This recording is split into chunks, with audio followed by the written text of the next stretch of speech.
you, Steve. There it goes. There we go. Hello, hello. You might notice that I look like my text is Rick, but I am not Rick. Rick is away today. He's got a thing with his daughter. So we have Skylar. Hello, everyone. And Rick, of course, or Roger, of course. Oh, howdy, howdy. Wearing an even wilder Hawaiian shirt today. Oh, yeah. And actually, there's more coming. Right. Oh, yeah? There's a company that they love my shirts on these live streams and wants to send me some shirts to wear. That's awesome. So are we actually live? Can you see? Because it did something weird there. Oh, it says it's live up in the corner. Well, I know, but I'm going to check my channel. Hang on. Let's see. Says we're live. We must be live. Let's see. Rick is gonna laugh at us when he watches this. Oh, I know. He's ruthless. Somebody out there can tell us whether we're live. Oh, there we go. Chris says we're live.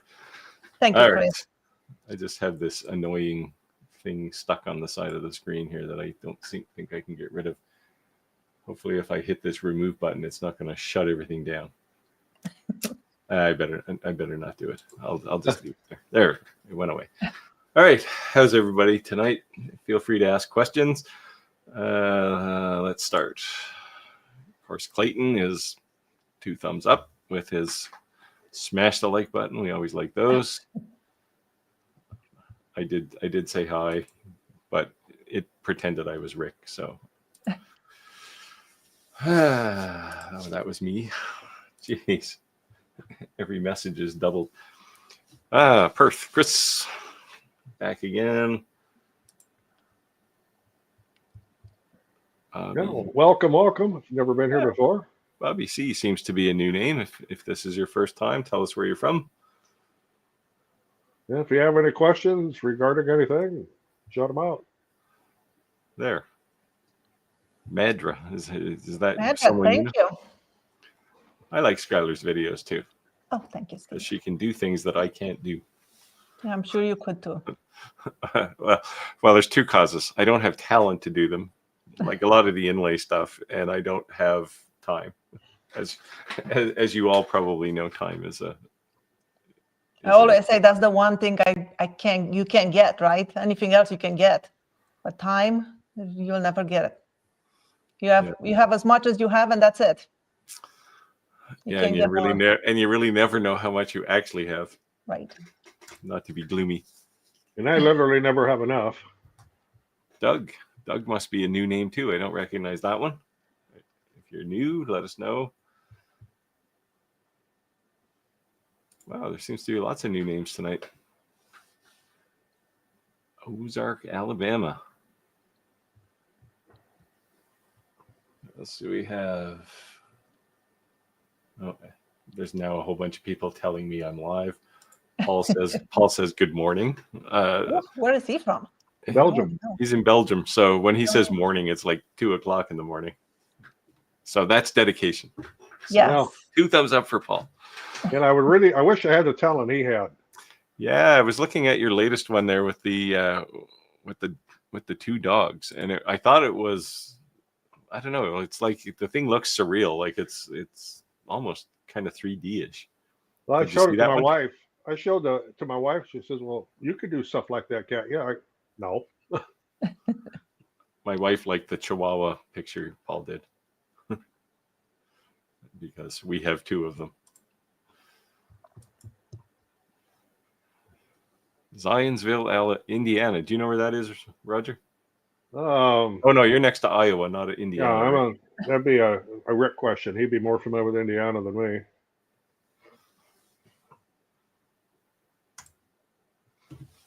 Bespoke lasers. That one. He was here last week. Any less costly UV machines on the horizon? Printers or lasers? I got a feeling now that the door is open for I'll put it in quotes, cheap UV lasers or UV printers. I got a feeling the market's going to get flooded with them now. Yeah. I just saw it popped up on my Facebook. Some company, some unknown Chinese company that I never heard of, they came up with a welder machine like the X-Tool one. Yeah. It looks the same, but it has like some different name. Yeah, there's a couple of those actually. Guiki has one. Well, actually, they have quite a series of them.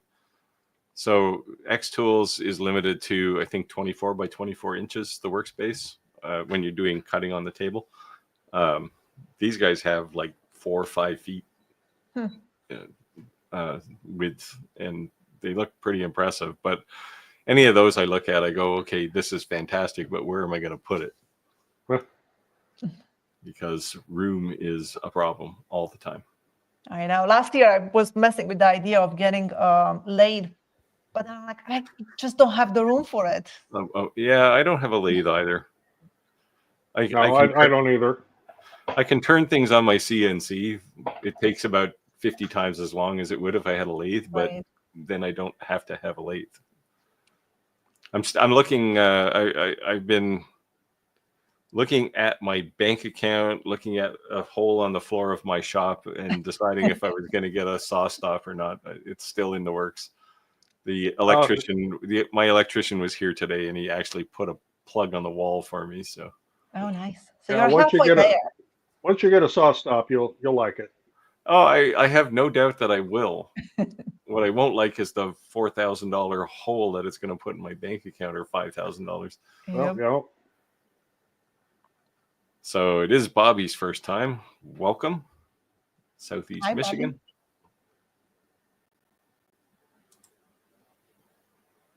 Bobby. Radu is here.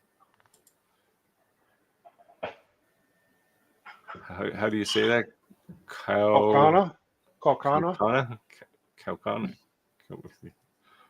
I'll believe you. Kalkana, Wisconsin.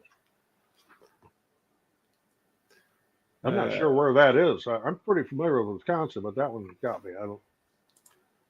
David says, hello, yous guys. He must be from New York. Waterloo, Iowa. Yeah. Bosnian truckers back. About an hour and a half from here. Ken's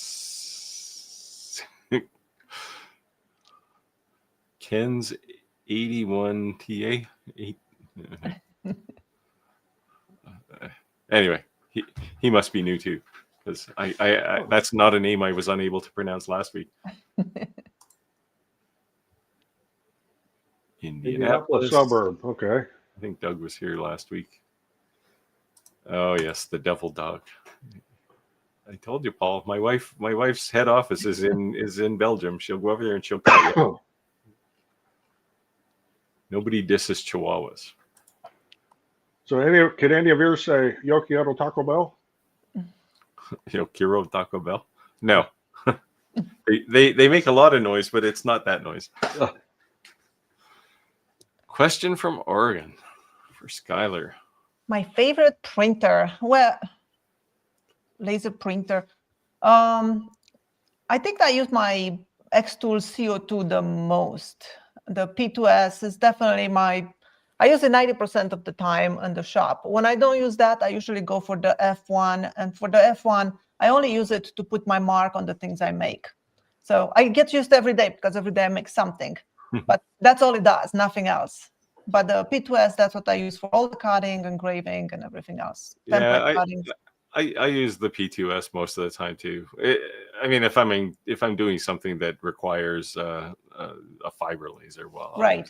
But yeah, I don't work much with metals. For cutting, like I have my big CO2 laser, but it's kind of relegated to big jobs. So if it's just a 5 second, cut and run kind of thing, I use the I cut a lot of acrylic templates too. I sell those, so I pretty much cut every day. So this laser, it's always going. Yeah, I've only done a few acrylic templates. I don't know. Anytime I see one of those, my first recommendation to somebody is just buy a CNC and save the trouble. Because once you have the acrylic head out, then you need to run a router on it, and that just seems like work to me. Chris Gallagher, Eufy will do to UV printers what Hyundai did to car prices. Yeah, that may not be a good thing, but yeah, I think you're gonna see, like, I don't know, somewhere in China they invented a much cheaper UV print head, I think, and I guess UV must have been the first people to use it, because like normally the print head on a UV laser is pretty close to the price of the UVE one, so. And they may take a loss on selling them, but they're not going to take that kind of loss. Question for Roger. Oh, was this a question? Oh. I'm sure you could do the canvases. You and Steve are two of my go-to video makers while learning. Yeah, I've just have never tried to do painted canvas. So since my electrician was coming today, I cleaned the corner of my shop where he had to work. And I actually found a couple of canvases with some test prints on them that I did, I don't know, a year ago. And I looked at them and went, oh, yeah, Roger or Paul would be disappointed in me. And I tossed them out. Yeah, I there's two things involved, though, right? There's the technique, which I think you can learn. But then there's the artistic stuff, which I clearly can't learn. I tried a few times on tiles to paint them with different colors and then laser them, and I never had the settings right, so it's like removing all the paint or almost none, and then I was like, I don't have time to keep painting those things and wait for it to dry. Yeah, I have no patience for that kind of stuff. Bobby C, I was among the first viewers, commenters on Skylar's woodworking page. I remember Bobby. Being a dedicated follower. Yeah. Yeah. Chris Gallagher says he moved his lathe to storage. Not enough hours in the day. Yeah, I mean, I have a couple of friends who do a lot of lathe work and they love it, but it's really fun, but very taxing on the hands. I took a few classes to learn how to do it, and I worked with a lot of people that have lathes just because I have a abrasive paste for wood turners that I've created. But it was definitely fun, but taxing.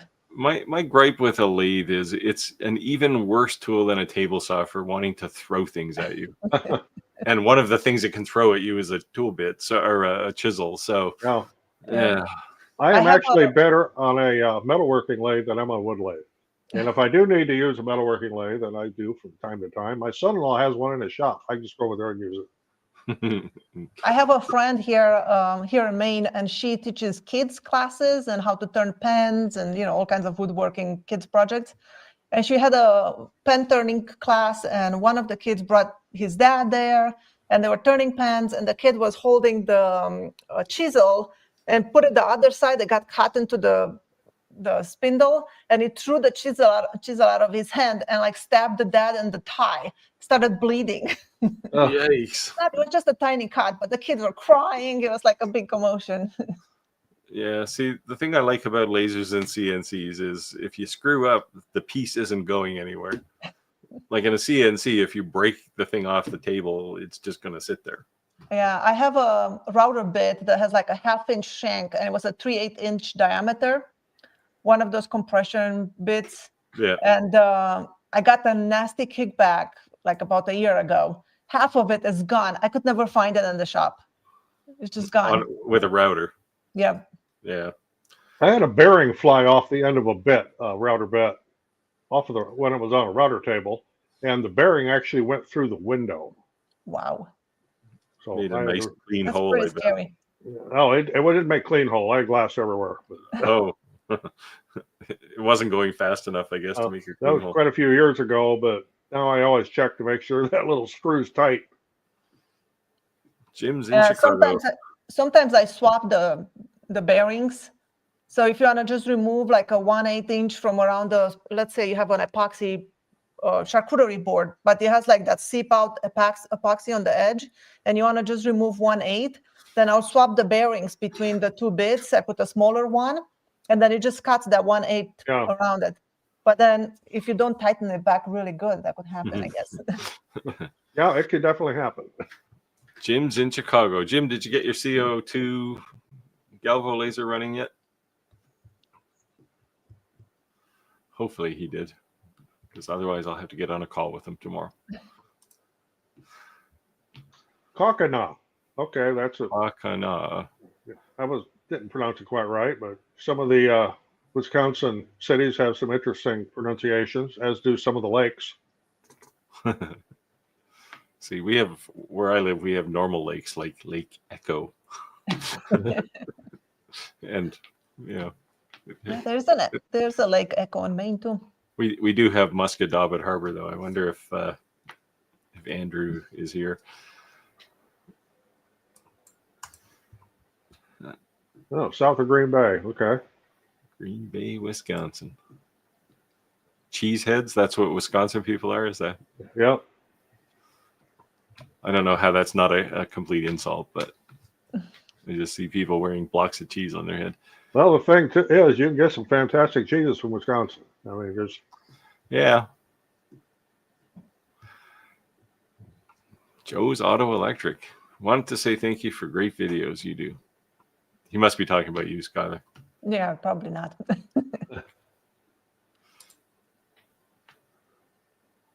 Bows. Bolas? Another Wow. one I'm not real sure about. They brought all the hard ones in tonight. Washington State. That's a nice area. I was the first one to get it. All right. So I'm not completely brain dead yet. Oh, we're going to have somebody in my neighborhood here. Yeah. Eldridge is about 30 minutes from here. Bosnian trucker. Tell him to stop by for a cup of coffee. Well, in 2 hours? No, maybe not. No, well, I'm doing better be beer at this time of night. Lumberzack. I like this name. This is a cool username, Lumberzack. West Central Indiana. So you probably know where he lives.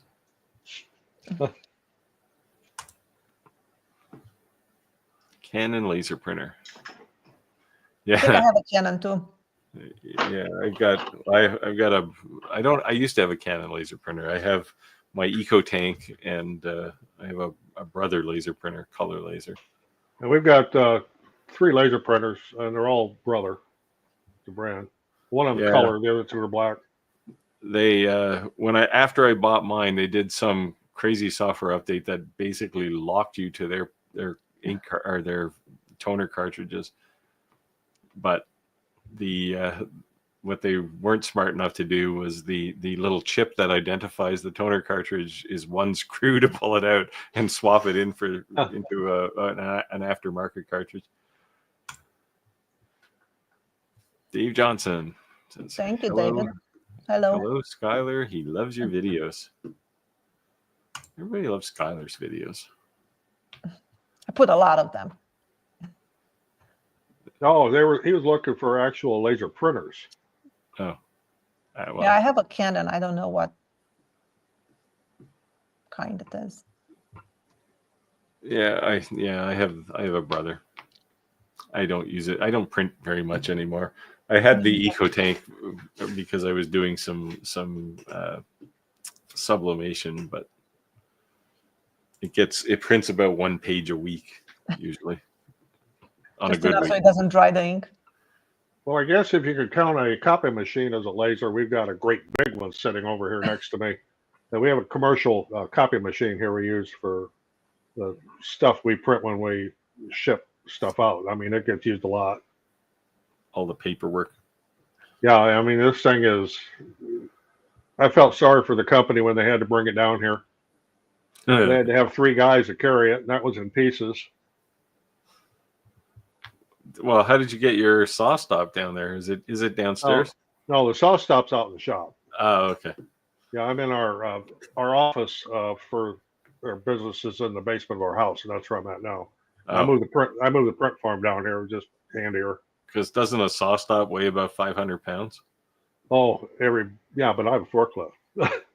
Well, sure. It's actually surprisingly not that heavy a saw stop when it's in pieces when you get it out of the box on the crate. The hardest thing was standing it up because I was by myself. But I've got this little helper right here. So that's useful for a lot of things. 1950 tow motor. You should invest in a can of spray paint. I'm actually going to be selling that because we were talking just before we went live. I did buy a tractor today, and it does have forks, and it'll do all the lifting I need. So I'll be selling that forklift. That's what I use, a tractor with the forks. Yeah, That's why I brought my dust collector in the shop. I can put forks on my tractor, but I'm not going to because that would mean I'd have to lift something heavy. Doug asks, Doug asks an interesting question. If anybody has a router sled, I do not. Maybe somebody who's here does. I have one. You do cables and stuff?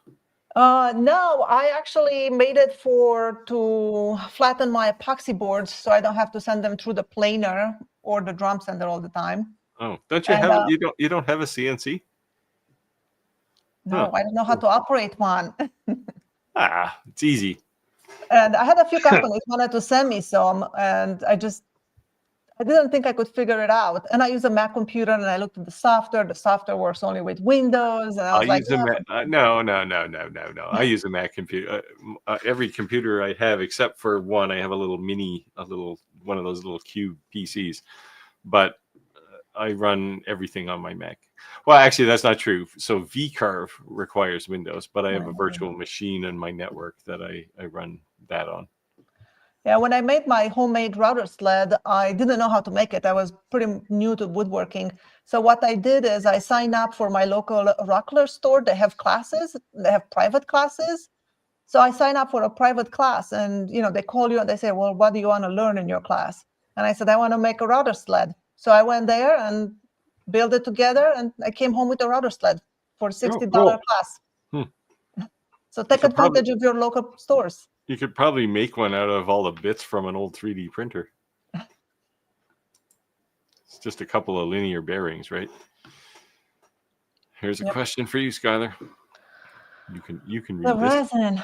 Well, yeah, I don't remember what it was called, but you know what? I will make a video on it. Maybe tomorrow if I have time. I'll make how to fill engrave, and I'll use that resin and show it to everyone. And then I'll have a link to it.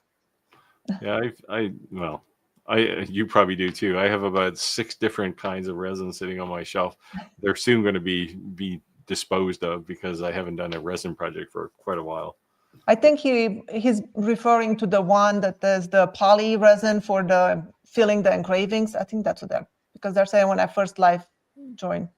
Yeah. Yeah. Yeah, I used I don't know, magic resin, something that cured pretty quickly anyway when I did it. You don't want to use deep pore resin because you can come back and wait like 10 days for it to harden. It will never harden. Yeah. But they have some that cures in or hardens in 30 minutes. And those are pretty good too. Yeah, I'd have to work too fast to do that. Like this, trying to get the shop cleaned out to arrange all the equipment picked up. I would love to be able to get my shop cleaned out. It just never happens. Yeah, I only clean mine when I know somebody's coming. Like my electrician, I had to clean a couple of spots in my shop. One where he was around the breaker panel, and the other one where he was going to put the plug.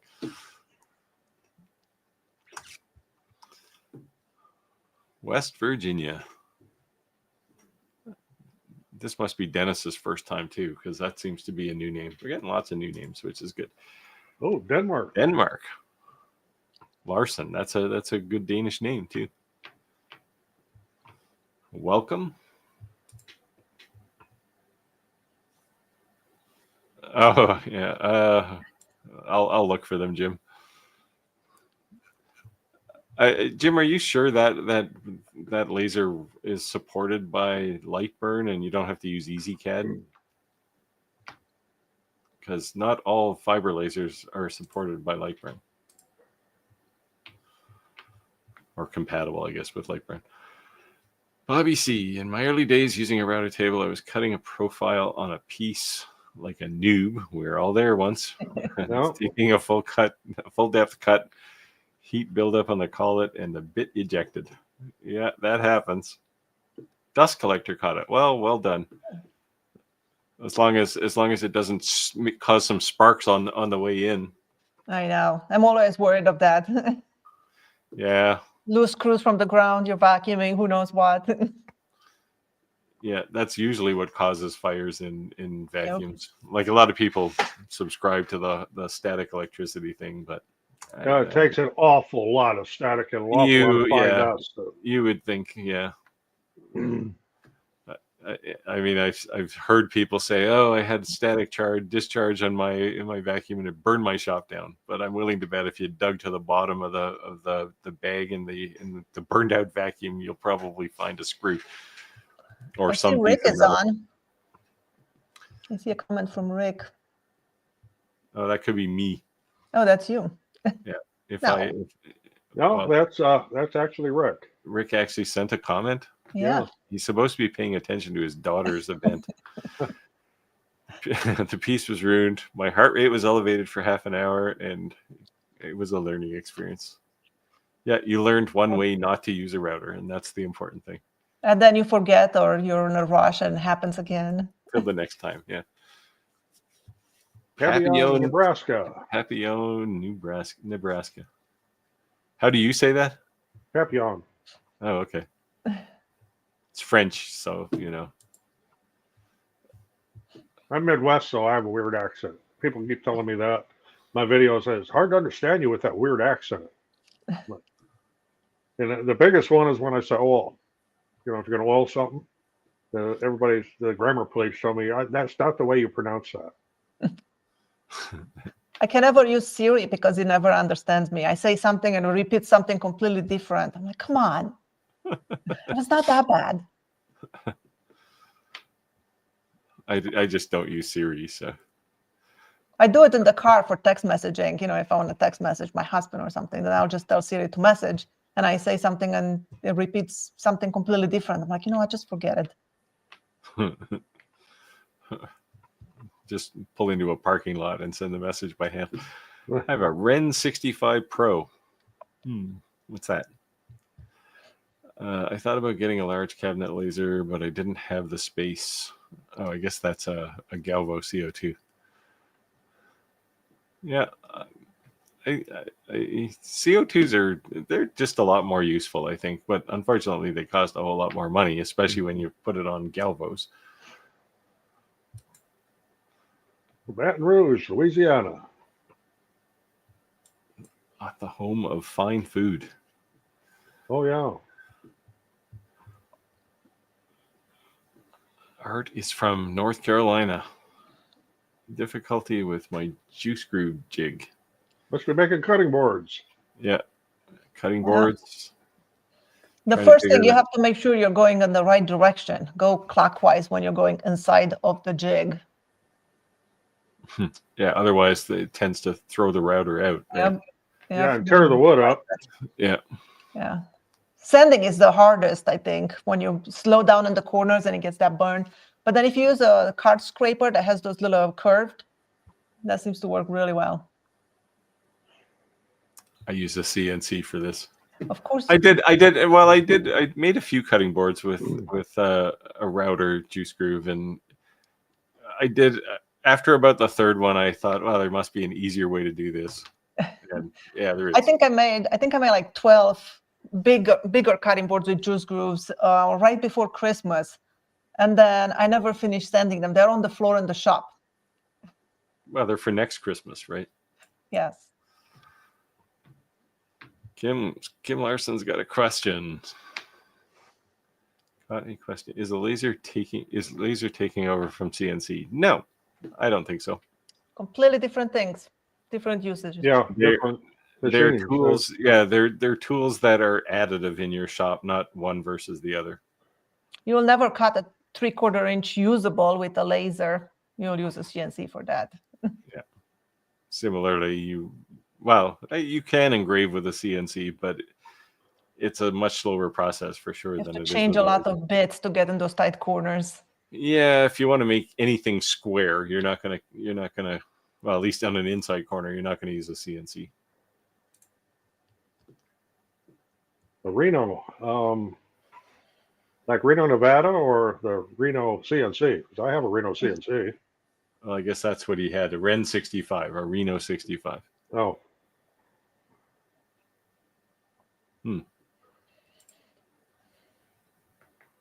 Boston. I have a cousin. I lives in Boston. I like their accent. Boston is pretty cool. I like Boston too. I used to have a team that I would go see at least once a month in Littleton, on the outer ring road around Boston. So I was in Boston quite often. Question from Zentenro. Could you UV print on top of a 3D print? Yeah, I don't see why not. As long as it's reasonably flat. The UV ink sticks to almost anything, and a 3D print is anything but smooth, so it's going to stick to it.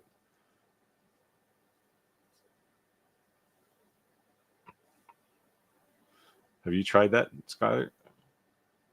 You don't have a 3D printer, do you? Don't.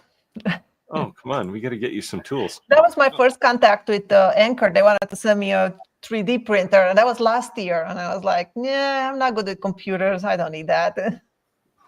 And then immediately after that, I needed a file, and I actually had one of my subscribers printed for me because I was like, I need a 3D printer.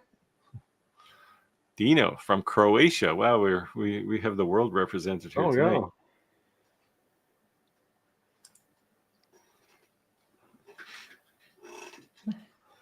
Hi, Mario. No, I did not drive them out of business, but they sold out of a lot of things. And last time I talked to Jeff at the Hardwoods of Tennessee, they got a whole bunch of rosewood and all kinds of other woods, and they were all milling them and boxing them to be ready for when they post them. So hopefully soon. Tariffs must be killing those people who are selling exotic woods, right? Yeah, I don't know. There's like rosewood's coming from India or Malaysia maybe. But yeah, I don't know. But this place they used to, I bought from them. I think I bought like 80 board feet of rosewood. Yeah, wow. They were selling it for the price of cherry almost. That's how I discovered them. Another YouTuber told me about it when they had it on sale, and I bought a ton of it. And then from there, I bought like the cherry. I think I bought it. The one that he's referring to, they had it for $2.67. Really good 6-quarter cherry. Someone asked me if I could make a chess set out of ebony. Wow. And I said, okay, the first thing you got to realize is ebony is measured in dollars per inch, many dollars per inch. Yeah. And I showed. I was at the wood place that I go to, and they have these little scraps that are like literally maybe 1.5 inches wide and half an inch thick. And I said, this thing is $150. Yeah, like, I have 2 pieces of ebony, and they're about this big. 2 pieces. I had them in my shop for 2 years now. I'm like, I'm gonna hold it until I need something to make like some nice handle, like drawer pulls or something. I don't know what I'm gonna use it for, but I would just put them in a frame and look at them. Somebody did point to me, a buddy of mine pointed to me artificial ivory, which I thought was kind of cool. And he showed me a piece, and it's heavy. Like it's I guess some form of plastic or something. But I looked at it and I thought, I'll make a chess set out of that. So someday, I need to find some time to make a chess set. Dino, I heard before you mentioned the F1. Is it a good engraving? Is it good for engraving polished granite stone? I would say no.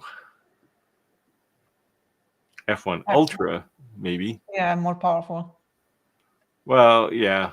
And F1 is I mean, it's the UV laser or the IR laser is pretty lightweight. I did do. I don't know if I have a picture of it. I did do I used a CO2 laser to engrave granite, and I was actually quite shocked that it worked. But I don't think I have a picture of it. It was made for a guy who was blind, and he had a seeing eye dog that died, and he wanted some memorial. So he worked at a casino, and they they were replacing the floor in the casino. So this was literally the floor he walked on. And somebody gave me a piece that was heart-shaped. Just coincidentally, when they broke it out of the floor, it was heart-shaped. And I engraved his dog's name in it. And because he's blind, I put his name in Braille as well. And of course, when the guy who gave it to him on my behalf handed it to him sideways or upside down, and he's trying to read it, and he was wondering what it said. Oh wait, let me turn that around for you. Yeah, I don't think I have a picture of it, unfortunately. I do on my website. I actually have a picture of it. And I did that with a 40-watt CO2 laser. It took about 3 hours to engrave it. It was a lot of passes, but CO2 will do it. But I'd use a fiber laser now. Tell me about your sled. I guess that's directed at you, Skylar. Well, it's pretty simple. It's basically just a piece of plywood with 2 walls, and then you have your sled part, which is a rectangle piece of plywood that sits into a channel, like on the other side of the sled, and then it has a hole in the middle where your router stays, and you just move it so along. you didn't build one with like precision shafts and? No. And Oh, it's the really basic kind, right? That you see some people using. Yeah, it works just fine. Yeah, well, it's flat. That's all that matters, right? Yeah, for small things, you wouldn't do a river table. Yeah, well, that's what stops me from making anything big. Any big table is just it's so much work, right? With especially getting it flat with one of those. Then that's when you go to the drum sander. Yeah, but if the table's, I mean, my drum sander. Well, I think you have the same drum sander I have. It's a 16 to 32. Yeah, mine is the 18 to 36, I think. And you can, in theory, turn it around and do the other half, but I've never really tried it. I haven't either. Well, that's not true. I did try it when last chessboard I made was bigger than 16 inches, so or 18 inches. Chris says he just cleaned out one of his sheds due to a new CO2, 4 inches wider than the spec said. Yeah, I don't believe the specs. And had to reorganize everything. Yeah, you got to be careful with the measurements, because sometimes they'll quote inside measurements, sometimes they'll quote outside, and then or worse, they'll have a cabinet, especially with CO2 lasers, and then there'll be that big box hanging off the back where the rest of the tube goes, and especially if they're like 100-watt or more. Ricardo. Yeah, we made it. We turned it on. We turned on the stream tonight.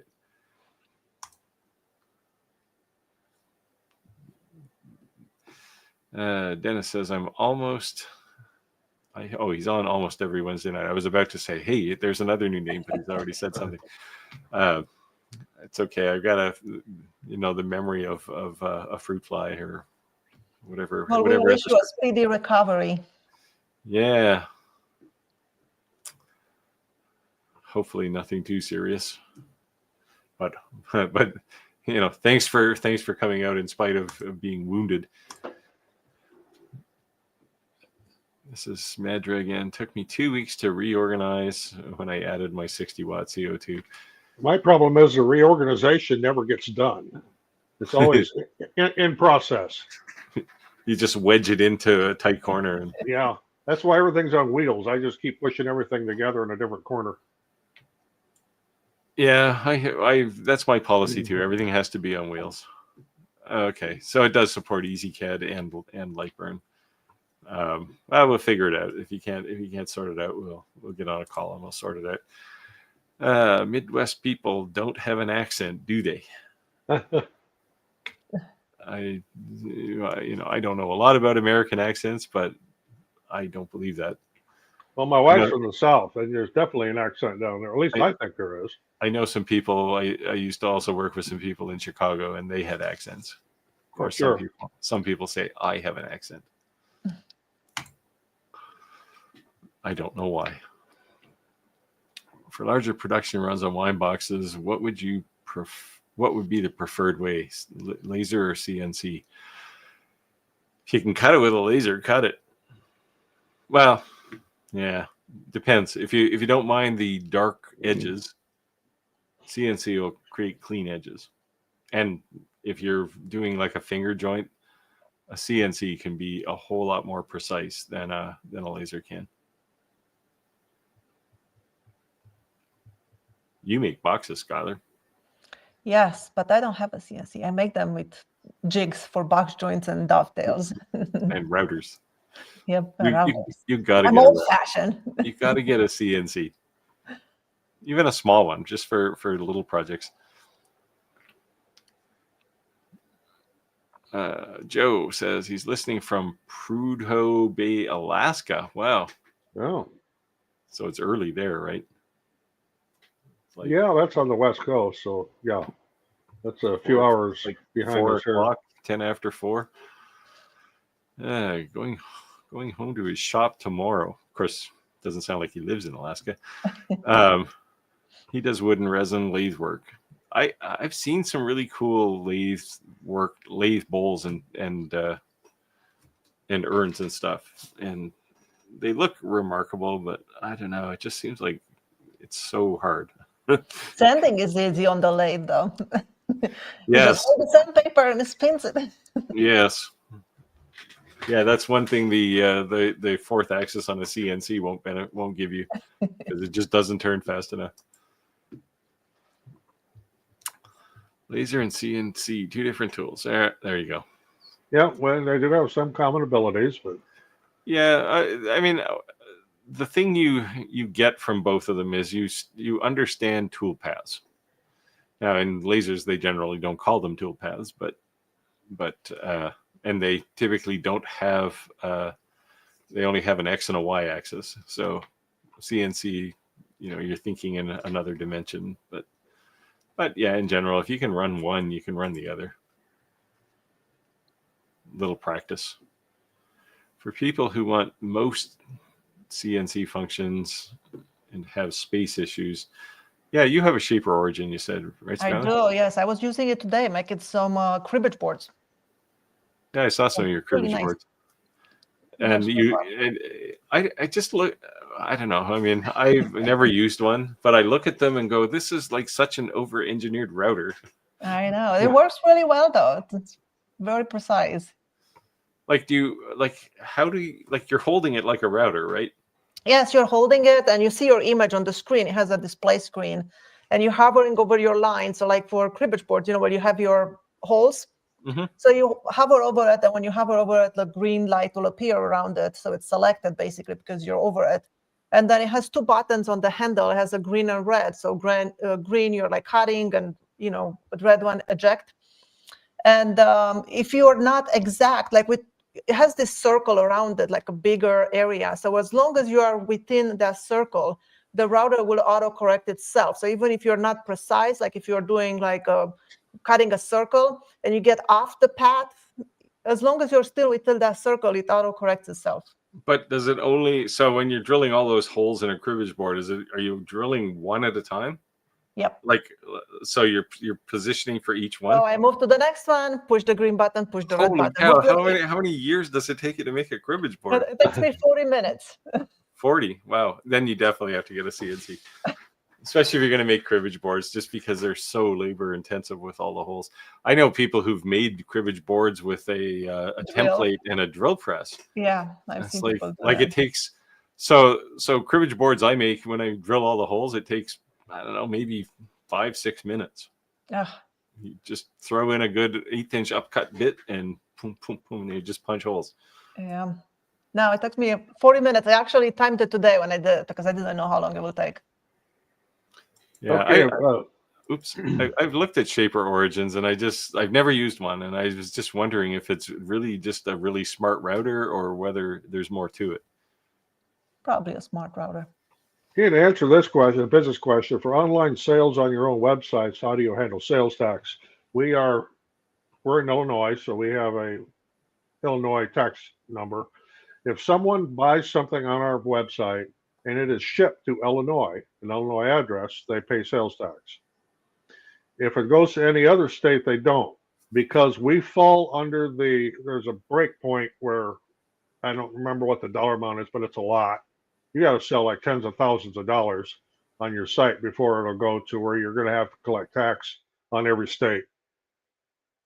And our other, we sell on Etsy, Etsy takes care of it. We sell on Amazon, Amazon takes care of it.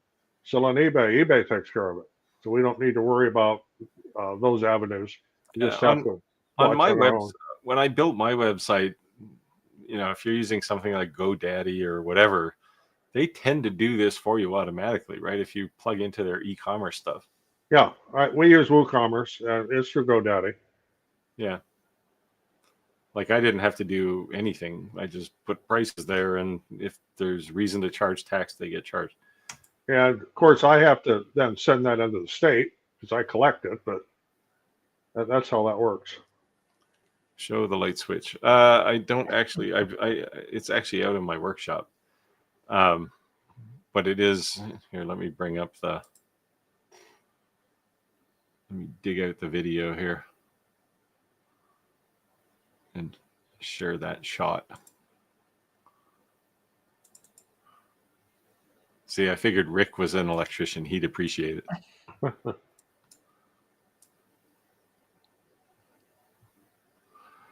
I did it mostly because, let me share this. Mostly because I wanted to see if, a couple of things. If I could, because it's the switch is mounted on the plate, and I wanted to see if I could focus that much, like that much difference in focus. And so this thing is actually textured, which is the other thing I wanted to try. So the superhero guy is kind of hanging out of the switch. That's pretty cool. Yeah, it was kind of neat. It was just some image I swiped out of Kittle, some template, and threw it on there. But you can see at the top, the back end of the last jet fighter is actually half on the screw. So you do have to make sure when you tighten it in that the screws are the right Lines tight. up. Otherwise, it'll look stupid. But looks yeah, cool. you can do it. You can do it. I wouldn't do it because I think it's kind of tacky. I wouldn't have them around my house. All my switches are smart switches. So that's a tricky thing, right? If you're on a cell, because like you might make a pink one, but what if they have in the baby room a different kind of pink? It's not gonna go. yeah, well, yeah, those things you would only do. I mean, there'd be some generic stuff if you were selling at a craft market or something, but something like that, you'd have to go full custom on it, right? Right. If you just wanted a switch that's the same color as the wall, well, you could use paint. You don't have to use That's when you start watching all the kids shows to see what's trendy. SpongeBob and stuff is probably all old by now. Yeah. Well, I was going to put Marvin the Martian on there because he's my cartoon favorite, and I didn't want to risk getting Disney on my case, so, or whoever owns. I think it's Disney owns all the Looney Tunes guys now. There you go, Skylar. No 3D printer. I am surrounded by 3D printers where I'm sitting right now. So. See, he's basically saying you're not committed. Yeah. Because you don't have a 3D printer. Maybe one day. Chris says diodes are better at doing granite than CO2. I have done granite with. I did black granite tile with a diode laser, and it came out all right. Yeah, black you probably get away with a diode laser. Like the thing I engraved, it was it was down 1/4 of an inch probably. You're not going to do that with a diode laser. No, not in a lifetime. But nowadays I'd use a fiber laser. It would take half the time. Redo. This one's for you, Skylar. No, I have never made a video. I just didn't have the time. But basically, I dry all my flowers in silica crystals. So I buy them by big bags, like 5-pound bags, and put them in a plastic tub and put a layer on, put all my flowers, put another layer, and so on. And then I just let it sit for 3 weeks, and they're dry. Are these crosses some top secret intellectual property that you don't want to give to everybody? No. Well, sometimes you got to keep things to yourself, right? I like this. Locking wheels are my friend, and that is true. Most of the stuff I do have on wheels, at least 2 of those wheels will lock. Yeah, I have all 4. Even my CNC, it's on a huge table. The thing weighs, a couple 100 pounds. It's on wheels. I can move it out of the way. I But have it's everything always on locked. wheels too.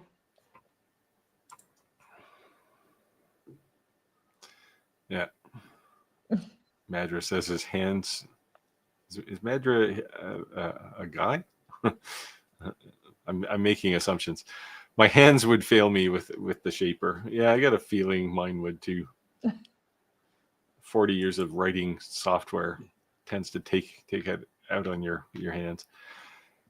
Chris says he likes dark cribbage boards. Oh, he likes the dark cribbage board you did. Oh, thank you. Yes, I had that really wonky piece of walnut. It had so many cracks in it. I didn't know what to do with it. I was like, it's not big enough to make a cutting board or anything else. So it worked out. I was happy with it. Fill it with epoxy and turn it into Yeah, a cribbage board. it didn't turn out the way I envisioned it, because I put this like translucent white epoxy. I thought that I would see through it. I didn't really think that the cracks was not going all the way through it. So then, because it was dark behind it, it didn't look light. It just looks dark. But it worked out. I doubt that you're going to chip it out of there. Oh, I like this one. How come locking wheels always turn so the lock is out of reach? That's called Murphy's Law. Yeah, it's always under the bench. Yep.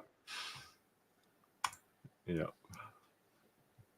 True, very true. Kaufman Estates. That's up by Chicago. Is this is near you? Well, probably closer to Rick, I guess. Right? No, Close he's to in Rick. Yeah. Rick's in up by Chicago. I don't know if I should say his city or not, but he's up by he's one of the Chicago suburbs. He's mentioned it. Oswego. Oswego, yes. Yeah, the shaper is a smart router. It's a handheld CNC. See, that's kind of what I thought. But that's the cool thing about it, right? Because you can take it and go to the middle of your floor and drop it on the floor, put some of that tape in front of it so you can read the dominoes, and you can do work right there in the middle of your floor if you need to put like a bow tie or something, or do an inlay. So there's you can take it anywhere. Yeah, it definitely has some utility, because to do like a bow tie on a piece of wood, it takes quite a while on a CNC, because then you also have to make the corners sharp, right? Right. To get the bow tie in there. So yeah, unless you just design it with a rounded corner. Yeah, and there's no limit on size. I guess your size limited only to the length of your domino tape, right? Now, do you have to put that tape around the whole perimeter, or is it just on one side? No, it basically reads it from in front of it and a little bit on the sides, but it does have it comes with a plate. So if you're doing a small inlay, you just need to cut the inlay. You can use this plate that has a window, so it has all the dominoes around it. And then I have the workspace, I think they call it, where it actually has built in the dominoes, and you put your work behind it, so it always has the same dominoes there and sees it. Yeah, you're welcome. Thanks, Roger. Chris says, can you imagine changing the switch from Halloween to Christmas to Easter? Yeah. One more thing on the list. Yeah, it's time to change the switch. What's wrong with that? If you can't do that for your kids, you're not dedicated. They probably wouldn't even notice, though. Yeah. Well, I was thinking more like superheroes and princesses, right, as opposed to seasonal things. I know Rick would want to do seasonal, but Bill B. Now I'll go out on a limb and say Bill B's another new name. First off, it's awesome that you host a live event. I was looking to get a CO2 laser on RF versus thoughts on RF versus glass. Yeah. RF I only have experience with the glass, so RF is quite a bit more expensive than glass would be, but you do get a much smaller beam with an RF laser, RF CO2. So if you want to do tiny engraving, now keep in mind on any CO2 laser, you're not going to get grayscale. But if you're doing, Stucky or Jarvis or something for your rendering, it's fine. But you would definitely get a smaller beam. Like if you look at Trotec or Epilogue, they're all RF lasers, and consequently, they're $30,000. Oh, Ellen. So now we know. Oh. A lot of Maybe times it's hard to tell from a screen name. Yeah. Well, we had Miley on Disney for a while there. Yeah, Miley on Disney, when everybody thought that was a woman and it wasn't. Yeah, we thought Miley on Disney was female, and it was like a burly biker guy. I don't think he was burly or biker, but Rado. This is, I guess, a question for you, Skylar. All of us, with the woodwork you all do, is the Orbital Sander you'd recommend? Oh, what is the Orbital Sander you recommend that doesn't have a lot of vibration? There isn't one. They all vibrate. No, but some are less than others, though. Yeah. I'll have to tell you that. When I started woodworking, I was using just a DeWalt one, and then I wanted to upgrade, and the M1 came out, and everybody was raving about that one. All the YouTubers were reviewing it. They said it's revolutionary, so I bought it. And I thought it was better because, I moved from DeWalt to that. But I really didn't know how bad it was until I got the Festool. And I had carpal tunnel surgery on both of my hands a year ago from vibration of the sanders. Wow. Yeah, I have a Milwaukee one right now, which isn't too bad. But I've always said when it dies, I'll buy a Festool. I didn't have a drum sander then, so I was doing a lot of end grain cutting boards. I was just sanding for hours and hours every single day. And then all of a sudden, I felt like my thumb was like numb. I couldn't feel it. Then your hands are like started to hurt. Yeah, I got an index finger that's numb most of the time. But it's from many years of typing. Well, with me and Sanders, they don't bother me. My right wrist is, everything right in here is fused. Like most people can take their hand and do this. Mm-hmm. On my right hand, I can do this. That's it. Wow. So I can hold the sander all day. It doesn't bother me. Everything's fused together. Although every time I go through the airport, it sets the damn metal detector off. But oh, you got a plate in there? Now there's a lot of screws in there. Did you break it? Oh, just absolutely shattered it. That would happen in 1995 on May 3rd. Fell off a motorcycle? That was actually off of a ladder. Oh, yeah, a motorcycle would have been more fun. Yeah, 3:25 in the afternoon on a Friday. Wow. Trying to wrap up. I was helping guys, and I wasn't even the one that had to work with tools. I was a foreman. I was trying to help them get everything down off this roof because rain was coming. It was Friday night. We wanted to go to the bar, and well, I come down the ladder, and all of a sudden the ladder wasn't there. Huh. Yikes. So 4 days in the hospital and 9 months off work. Well, it was work-related injury too, right? So yeah, insurance covers it. Yeah, but it's still, I lost a lot of motion and use of that hand and wrist, but it does have a few advantages. Sanding is one of them. It doesn't bother me. Yeah. Centenro, Festool, 3M, and Makita all make good random orbital sanders. I did not like the 3M. Mirka? Is it Mirka or is that a typo? No, it is a Mirka. There's Mirka, yes. Yeah, I don't know. Like I said, I'd lean towards a Festool. Everybody goes, oh, but they're so expensive, and they are. And you can replace the pad, which with the 3M you cannot. Yeah, I replaced the pad on my Makita. I've replaced the pads on my DeWalt, so they do wear out. Yeah. They were cheap, actually. I bought 3 of them, I think, for like $50 or something. So they're good until when the paper stopped sticking to the surface. Yep. I thought, this is great. I can go buy a new sander, but then I realized how cheap it was to fix it. So I bought for my birthday. I bought myself one of those squishy sanders, the square ones. surf club. Yeah. Just to do for the cribbage boards, to do the profile, to send it. Are you like full-time cribbage board making now? I made 3 of them in the last week. Sold one though. Still have to.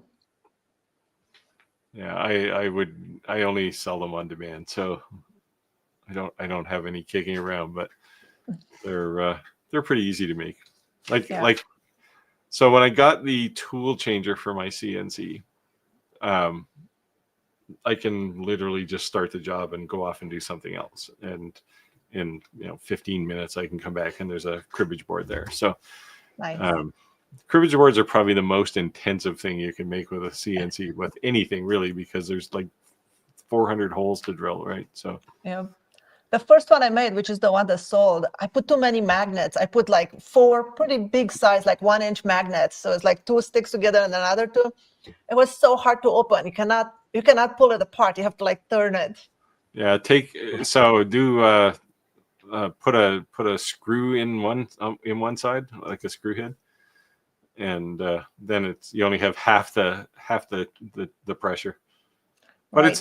it's an advantage though anyway, right? Because if somebody like drops the thing a little harder than normal, it's not going to open up and have pins everywhere, right? Now I'm using 2 magnets in the middle, 2 1-inch magnets, and then I use 2 dowels in the ends to register it so it doesn't turn and twist. It stays perfectly. Yeah. I just did the last one I did. It was a very thick because it was a live edge piece of walnut, and I actually put the card like I didn't do a 2-layered one like you do there. It was all one, and you put it in the back. Yeah, and then I just built a little board that with magnets on it with a little ribbon that you can pull it out, and that worked well. Mini ATX says he gets mini swirls in some of the cutting boards. That drives him crazy. Well, mini swirls are always bad. Just go to like 10,000 grit sandpaper and you'll get rid of the swirls. Yeah, what do you sand your boards down to? I send them to about 400. Oh yeah. Well, if it's epoxy, I go higher. Yes, because you can shine it. The problem is if you sand, the wood is softer than the epoxy, so when you're sanding, you can only sand the epoxy, right? Because otherwise you'll get a ridge that you can feel. When I work with the epoxy, I usually send it to 600, and then I use my abrasive paste, and then I use the carnauba wax on top of that. Yeah. So that seems to. Yeah, I use it's actually polishing compound for cars. Yep, I have those too, but for food grade stuff, you don't want to use those. Well, generally epoxy is not. I mean, it is food grade, but the right epoxy is. But I wouldn't generally put food on it anyway, other than maybe a charcuterie board or something. But yeah. You can wash off the car polish. Right. The car polish most of the time is white too. So if you work with a wood that is very dark. No, so the stuff I use is a kind of a tan color. It's like the color of cardboard almost. Yeah, so I think I have that one too. Yeah, I forget what it's called. Centemero says get some gel-filled impact gloves for your rattly orbital sander. I've never seen these, but it sounds like a thing you should have. Yeah, they're really handy if you use a lot of rotary impact tools like drills and that type of thing. It really saves your hands. Yeah, you don't know me very well. I don't use hand tools. It's any project I start, it's like, what tool can I buy to do this project? There, the new 3M orbital sander is pretty smooth. I didn't even know 3M was making orbital sanders. Yeah, I got mine about a year ago. But like I said, I was not a fan. And it has that paddle, so it's like when you push down with your hand on the paddle, it starts. And I always find that I just put it on the bench and it just goes. It like flies off the bench. They got a pneumatic jitterbug sander for body work that has that handle at the top you put your hand on. And I don't know how many times I've had that sitting on the bench or whatever, and I'll hit it with my elbow or something, and away it goes. Yep. Or when I change the paper, I always put it upside down, and then it just goes. Oh yeah. Yeah, when you turn the thing upside down to put the paper on. Yeah. So ATX says he's using 320, but if you think it's coming from the lower grits, then you got to sand more. Yeah, or go in smaller steps with your grits. And change the paper more often than you think. Yeah. Yeah, you should. Yeah, I don't know if you use the pencil trick, like draw some pencil line on it and then sand it until the pencil line's gone. That's a good way to make sure Just don't use a mechanical pencil, because then you put more scratches in it. Yes, you'll scratch it. Yeah, use a soft pencil. Say we caught up in the stream, so you can ask more questions. We're doing so good. Yeah, we made it. Geez, so what are you guys working on now? Like, are you doing any review stuff right now, Skylar? I have to do a review for WeCreate for their IR module. Yes. So that's what I have installed now on the machine to test it. Sure. Remind me about one I haven't done yet that's been sitting out there in the shop. Yeah, I got to do the same one.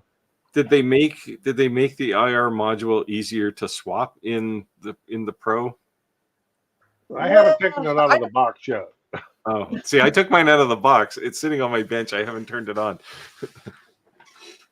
That's next week's problem. I don't know how it was before, but you still have to unplug that cable and you have to take that bar off. Yeah, see, that just looks so fragile to me. Like you're literally pulling a ribbon cable off of something. Yeah, and then I installed it on the camera. Now it's completely off calibrated. Like, with the diode module on, it was like within a 0.5 millimeter. And then I put the IR and I was like 1 inch off. So I can't figure out why that is. Oh, you can recalibrate the camera. But to recalibrate it, you have to have the diode laser, right? Because you need the wood pieces, and I have the IR on. Yes. So then I don't want to switch back to that, just switch back. Yeah, like I said, I've used the Dickens out of that WeCreate 45 Pro, but I haven't put the IR head in it yet. I just been sitting on the table. I will say, if you do a whole lot of cutting with it, you're going to have to clean the lens on the camera. Right. I found that out. Do you have good evacuation? Like you have, because fans that they put in lasers are terrible, right? Oh, it's connected to another fan that blows out the front of the shop. So I have a 6-inch inline pipe. There's enough that builds up in there, and it'll cloud the lens on the camera. It's easy to clean. You just got to remember to do it. Yeah. Yeah, I haven't turned mine on. I think I might actually retire the Acmer P3 and keep that one on the bench for a while. And give it a good run. I don't actually use a diode laser for too much anymore. Okay, so get back to what I've been working on. Besides dealing with our nursery and our greenhouses and all that stuff, I did do a project. You made a sign. I made some of those last year, and I made one just to put around our hot tub, and then people wanted to buy it. And I still did not advertise that on the website. But people picked that up from the video. Hey, how much for one of them? It's $100 a quart. Anybody's interested? It's pine or? It's all cedar. Oh, cedar. Cedar. And with different stains and paints, and then it's got lacquer on it. And you laser cut those letters? Yep, everyone's laser cut. They look pretty thick. Yeah. What's the thickness? Like they're half-inch thick. Yeah. Half-inch thick letters. So Western red cedar. So it's weatherproof. And all the glue we use is Type Bond 3, which is weatherproof. Right. Mm-hmm. So they hold up really, really well. Well, it looks great. Oh, thank you. Are you going to be in the sign business now? I make a lot of signs. We make a lot of signs usually, but they're usually just laser engraved little quirky things. And, I do that when we get later in the season. When I got a bunch of time, I'll make a bunch of them up and we'll sell them in the fall. Yeah, I don't know. I don't want to inventory things. So Well, we do a lot of Halloween signs, a lot yeah, of Halloween stuff. So, yeah, you can be pretty sure you're going to sell a bunch of stuff at Halloween and, Yeah. and Christmas and whatnot. But it's a tedious to do a whole bunch of them at once. I'm quite happy that I make one of everything usually. Although with this E1, I've been making phone cases for people, which who'd have thunk you could make.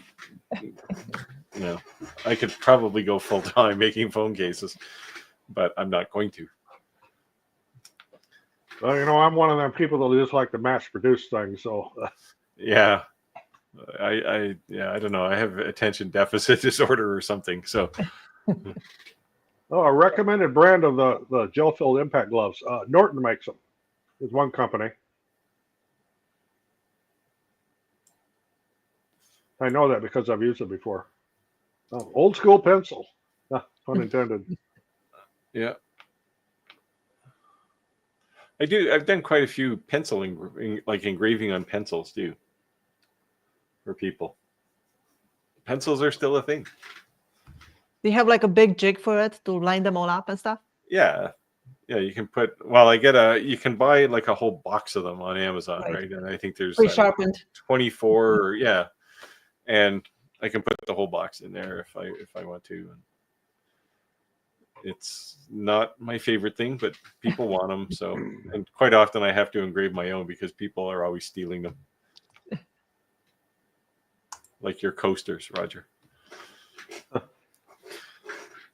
Printed a new disc for the variator on my lawnmower. 100% infill PLA.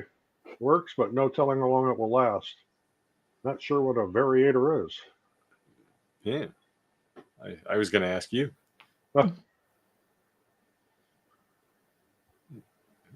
Is this the thing that controls the it's like an idler, controls the speed? I have no idea. ATX can explain this to those of us who are too dumb to understand. Yeah, if you're going to do something like that, especially on a lawnmower where it's going to be outside, use PETG or ASA or something. Or even ABS. Yeah. Because PLA, I mean, anything that's made of corn is not going to last a long time. Especially if the ultraviolet light hits it. Ultraviolet light will destroy PLA. Yeah. Okay, do I make anything out of my filament waste or just dispose of it? Some people remelt it, use silicone molds to make pen blanks and stuff like that. I have boxes full of the waste. I mean, literally, actually, there's one next to me down here. Because I don't throw it away. I have this thing that it can be recycled somehow and do something with it. Whether I'll ever get time. The biggest thing is to make sure I don't mix up the PETG and the PLA and the scrap because that'll mess you up later on. And all this waste is just changing colors, right? Yeah, it's changing colors, or you'll have things like this that was a print fail. Yeah. Oh, yeah. So I got blocks. I got a can sitting right here of stuff, and you get if you got supports, like here's the supports off of a couple pieces, so you got that scrap. So I just throw it all in bins, and maybe someday I'll do something with it. Yeah. Do you make any resin pen blanks, Skylar? No. So quite often when I was doing more resin, I made because I'll cast my own silicone molds. I made just a couple of things for extra resin because sometimes you'll make extra and just throw it in there and make I have this bird molds. Like I have some small ones about like an inch, and then I have these bigger ones like 4 or 5 inches big birds. And when I have leftover resin, I just pour them on those molds. And then when I used to go to craft fair, I would sell the little ones for $1 and the bigger ones for $5. Yeah, well, it's better than throwing it in a landfill, right? Yeah, Mechanics and Klein both make good gloves, especially if you're in electrical trade. Klein has excellent gloves. Why is a mechanical pencil different? Because you can very easily scratch something when that lead breaks. Because it's 0.05 millimeters in diameter, and it's basically a dart. Now, the best pencil to use for like making the pencil lines when you're sanding is a carpenter's pencil. The big, fat, rectangular ones. Yeah, got and you're soft lead and you're not really pressing either. You're really just putting a mark on it. Yeah, that's what I use as a carpenter pencil. They're cheap too. You can go to Home Depot and buy a handful of them. They're always at the counter at the some places even give them away. So. Yeah. If you go to like a proper place that isn't in it for the money, at least not Home Depot kind of money. The variator must be the speed control and the belt pulley. Hey, I was right. That's kind of what I was thinking of. This idler, that like a governor.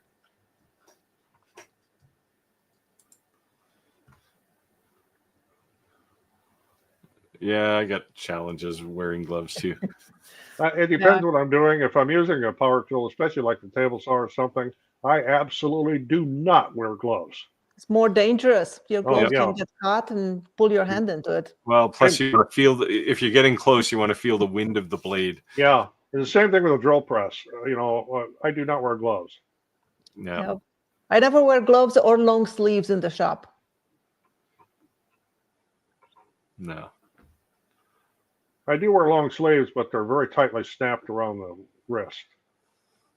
In the wintertime, that's because my shop's cold.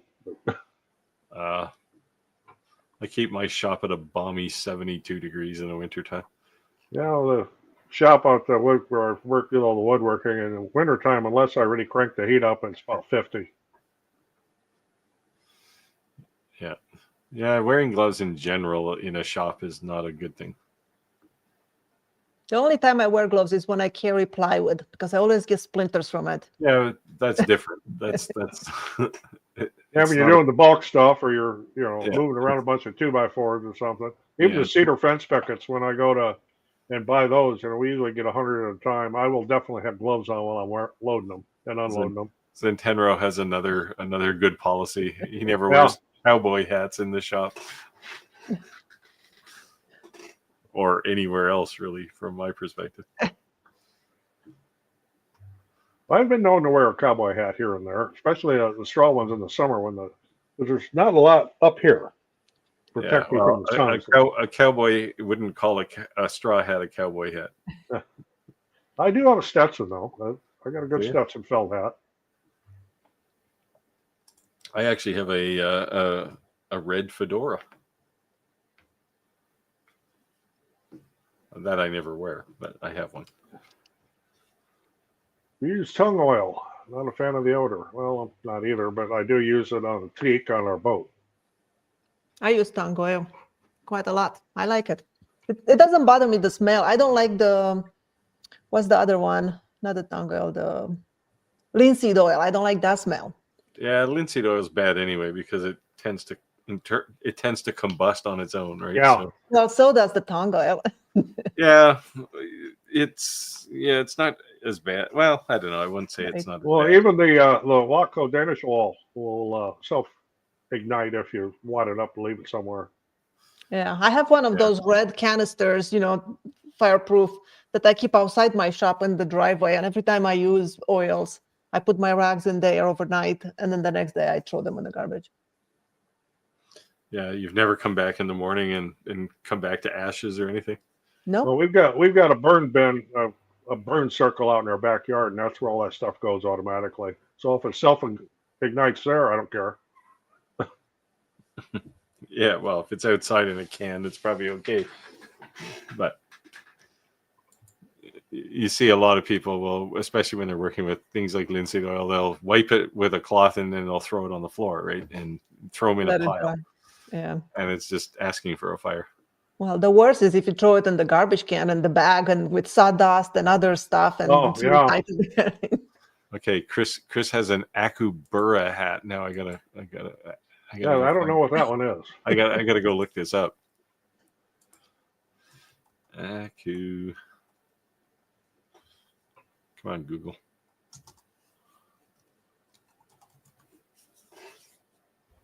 Oh, it's like a Crocodile Dundee kind of hat. Oh, okay. That style, it's like a fedora, but without. More Australian. It's sort of the cowboy version of a fedora. Yeah, they look nice. I don't do hats very well, so it's not my thing. I wear a baseball hat if I'm outside in the sun. Recently experienced ash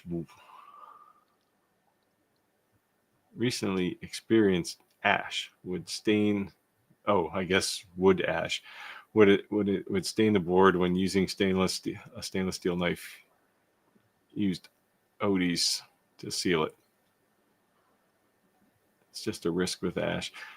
I don't know. I've used ash for a lot of things. It's actually good for cutting boards, Skylar. If you want to do. I've never used ash. I have a little bit of ash in the shop. I just been moving it from one shelf to another. I'm like, what do I do with this piece? Yeah, I don't know. It's Ash good. and hickory. I have 2 boards that I don't know what to do with them. Yeah, hickory's another one that I've used. I've done a couple of end grain. I only do end It has grain. a nice reddish tone, I think, when I work on the end grain. Yeah, it does. It almost ends up with a color like cherry, but it's got a good firm grain in it. I might actually have one here somewhere. I like the Canary wood on the end grain. Yeah. Do you make anything other than end grain boards? I only started making some non-end grain boards in December, just to have some more affordable items on my website. Because all my cutting boards, they were like, 200 and more. So then I was like, I should make something more affordable. And then I was like, they never sold. So Yeah, well, yeah, this one here is I had someone wanting to give me a piece of bowling alley lane that I was thinking that'd be really cool to make a cutting board out of that. Is it thick enough? Oh yeah, it's like 2 inches thick, and so that's a hickory board, the inside of it. looks really nice. Yeah. And well, because it's CNC, I can put the juice groove in a very accurate position. But yeah, that worked out really nicely, that board. And it was cheap. It was easy to create. So, and you get a really nice, like it's really hard on the ends, right? So when you do an end grain board, and you get a really nice meaty grain to it. So I like it. It's very nice. Pure tung oil thinned with citrus oil is good for cutting boards. Yes, citrus oil is a fantastic option versus mineral oil. However, it does linger the smell for a long time, and some people does not like it when it smells still after 2 weeks. I like the smell. I think the citrus smells lovely. When I do like beeswax and mineral oil, I'll put a few drops of citrus oil in it. Yeah. In part, it actually makes the wood a little more like not malleable, but it's like it makes it a little more durable as well, and it does smell nice. I know some people don't like it, but yeah, just a few drops doesn't linger for weeks. So I bought, when I started woodworking, I bought a desk from a thrift store for my nephew to restore it. So I stripped it down and refinished it and everything, and it smelled like whoever had it in their house. It smelled like cigarettes. So I did wipe it with some board butter, with some citrus oil, with beeswax, and inside the drawers and everything, and remove the smell. Freaky tiki. Mystery question of the day: what would cause a B4 50-watt fiber laser set at 1,000 millimeters a second, 90% power to not engrave correctly? It wouldn't even scratch my fingernail. Focus, not in focus, or the lens. Take the lens out and have a look at it. Make sure doesn't have a crack in it or something. Oh, here we go. Hint, it's not focus. Okay. Well,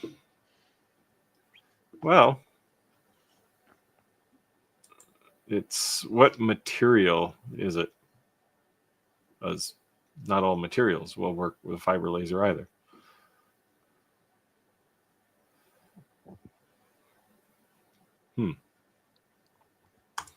I don't know. That's interesting. Skylar, what machine do you use for your crafts? Laser, CNC, lathe. Well, we know by process of elimination. I don't have a CNC and I don't have a lathe. I do have lasers and I use them. I only use them to cut small parts if I want to do like a 3D effect on a box lid or something. But other than that, I use just more like traditional woodworking tools in the shop. You have like hand tools, right? Like when you're doing inlay, you do it by hand? No, I do it with the laser. Ah. Yeah. I did try some carving with some chisels. I bought some carving chisels, and my first 2 minutes, I ran the chisel right into my finger because I was holding the piece of wood and ran it, and I was like, yep, I think I'm done with that. So the Freaky Tiki's lens was clean. Oh, it's a brass coin?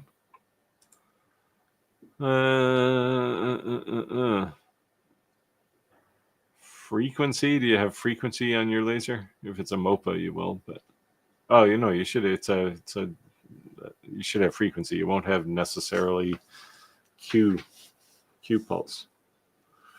Maybe the frequency is like if you run material tests with over a bunch of ranges, that would be the real test.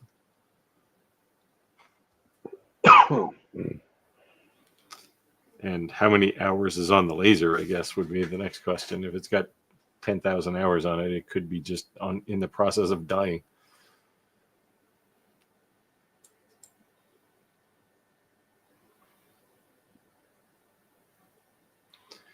Yeah, Chris points out something here too. Make sure your units are right. Because light burn, sometimes if you're switching lasers, I don't know if you have multiple lasers, but if you're switching lasers, you can end up with the wrong unit sometimes.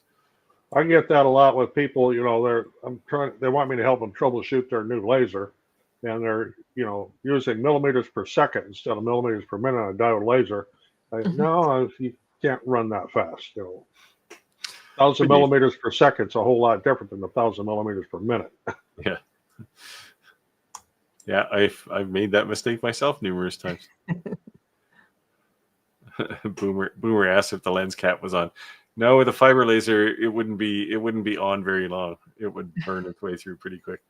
I did that with my F1 Ultra. I didn't know I had a cap on. So what I've done to solve that problem is I have some.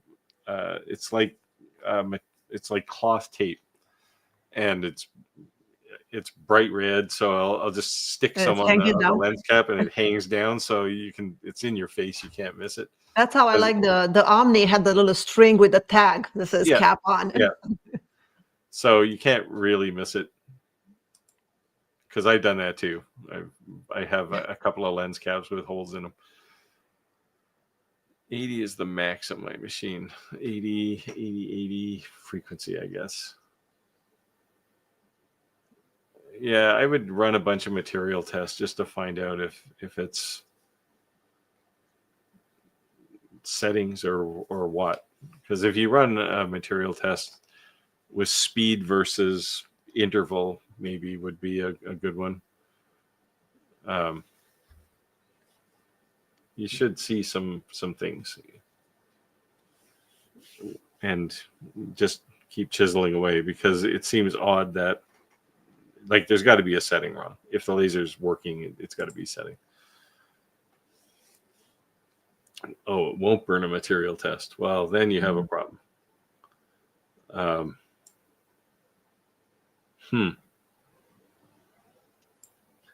Make sure. So the other thing to do is obviously unplug it. So unplug the laser. Take the lens off and look up and see what the state of the mirrors for on the galvos is. There's 2 mirrors inside there that steer the beam around. Make sure that they're not fried somehow or dirty. They shouldn't be dirty, but they do wear out. Oh, it's brand new.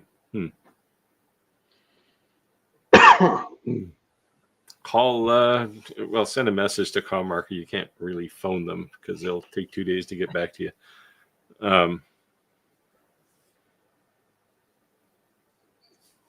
It's a B4. Geez, they were pretty solid lasers.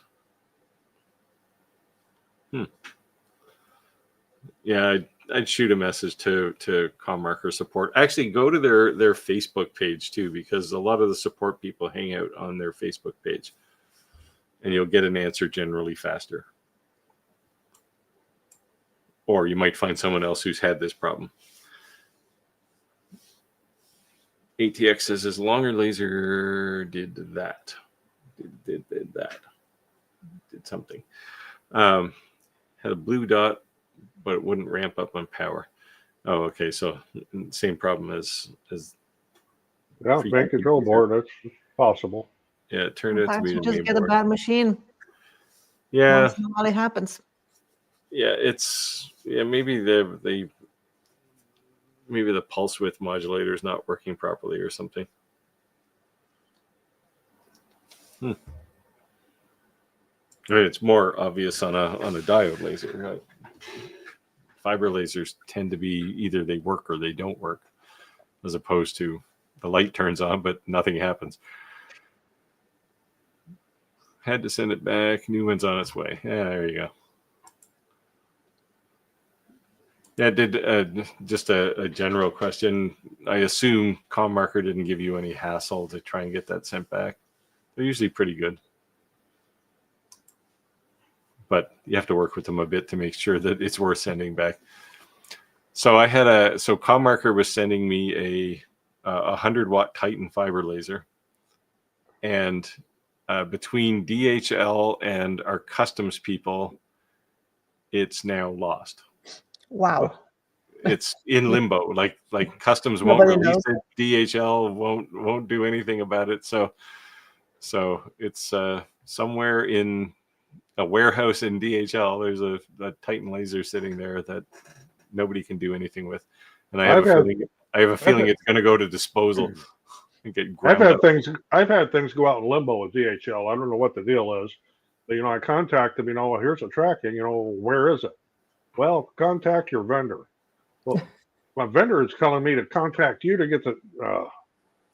Well, when they started. I got the first question, which was, "Is this for work?" So I responded, "No, I do videos. So if the thing's in my shop, it's going to be there until I'm done making video, and then it's going to be gone." And they, I don't know, they were convinced that wasn't possible. So they said, "Well, send us a receipt." I said, "I don't have a receipt." I said, "I didn't even know this thing was coming until I got a DHL notice to say it was going to be delivered the next day." And it's just like this circle. It's been going on for, I don't know, a month and a half, and they just finally gave up, I guess. So I think ComMarker is going to send me another one.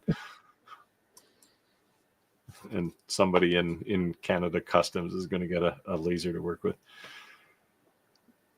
Does the laser have that option? Oh, adjusting mirrors. Oh, I do adjust the mirror. Yeah, well, yeah, because the Galvo is basically like a little motor that can turn only a quarter of a turn usually, and the mirror is just on a collar that's screwed onto that thing, just like you would screw a gear onto something.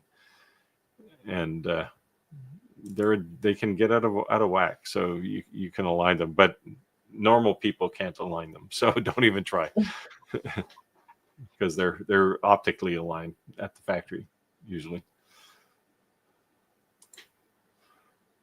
It took 4 days. This is the challenge with working with people who are literally on the other side of the world from you, right? It takes so long to get back. Yeah, I'm surprised actually nobody answered on the Facebook page, but because they're usually pretty good there. This question: do you think a cutting board with epoxy accents is safe to use as a cutting board? This is I have an opinion, but this is a you question, Skylar. I would not cut on anything with epoxy. I think, like you said, charcuterie, like everything that I make with epoxy, I sell them as charcuterie boards. And I tell people, do not cut on it. This is where you display your food and you eat it, but If you want a cutting board, just get the wood cutting board for cutting. Yeah, I kind of think the same thing. It's not like the epoxy. You can get food safe epoxy, but it's food safe assuming you're not going to eat it. Right. And if you And touch it with a knife, it will scratch, and you Yeah, don't if eat you- those particles. if you put a knife on it, little pieces are going to come off and they're going to stick to something you're going to eat. And yeah, that's not good. Check in machine. Oh, I guess that's the. Yeah, I know nothing about lasers yet. Well, I've been using lasers since 1985 and I still know nothing about lasers. So they're evil. They work until they don't, and when they don't work, they're gonna drive That you is nuts. frustrating. Yes. Any suggestion of where I can go to get a sample of an order form? I'm starting a new business and looking to do If work. you have Microsoft 365 or Microsoft Word, there's all kinds of templates. And you just download them, they're free. Yeah, Same in Excel. when you say order form, do you actually mean like a quoting form? Like somebody says, "Hey, I want this," and you quote a price? Because I got one of those. You can get it off from I have it on a Google Drive. Like an order form typically it's online. I didn't even make my own order form. It's just there. Well, ours is too. I mean, we use WooCommerce on our website, and it's got built-in order forms, and shopping cart. This is a contradictory phrase from Freaky Tiki. It's no hassle. It's just a soul-crushing headache. That sounds like a hassle to me.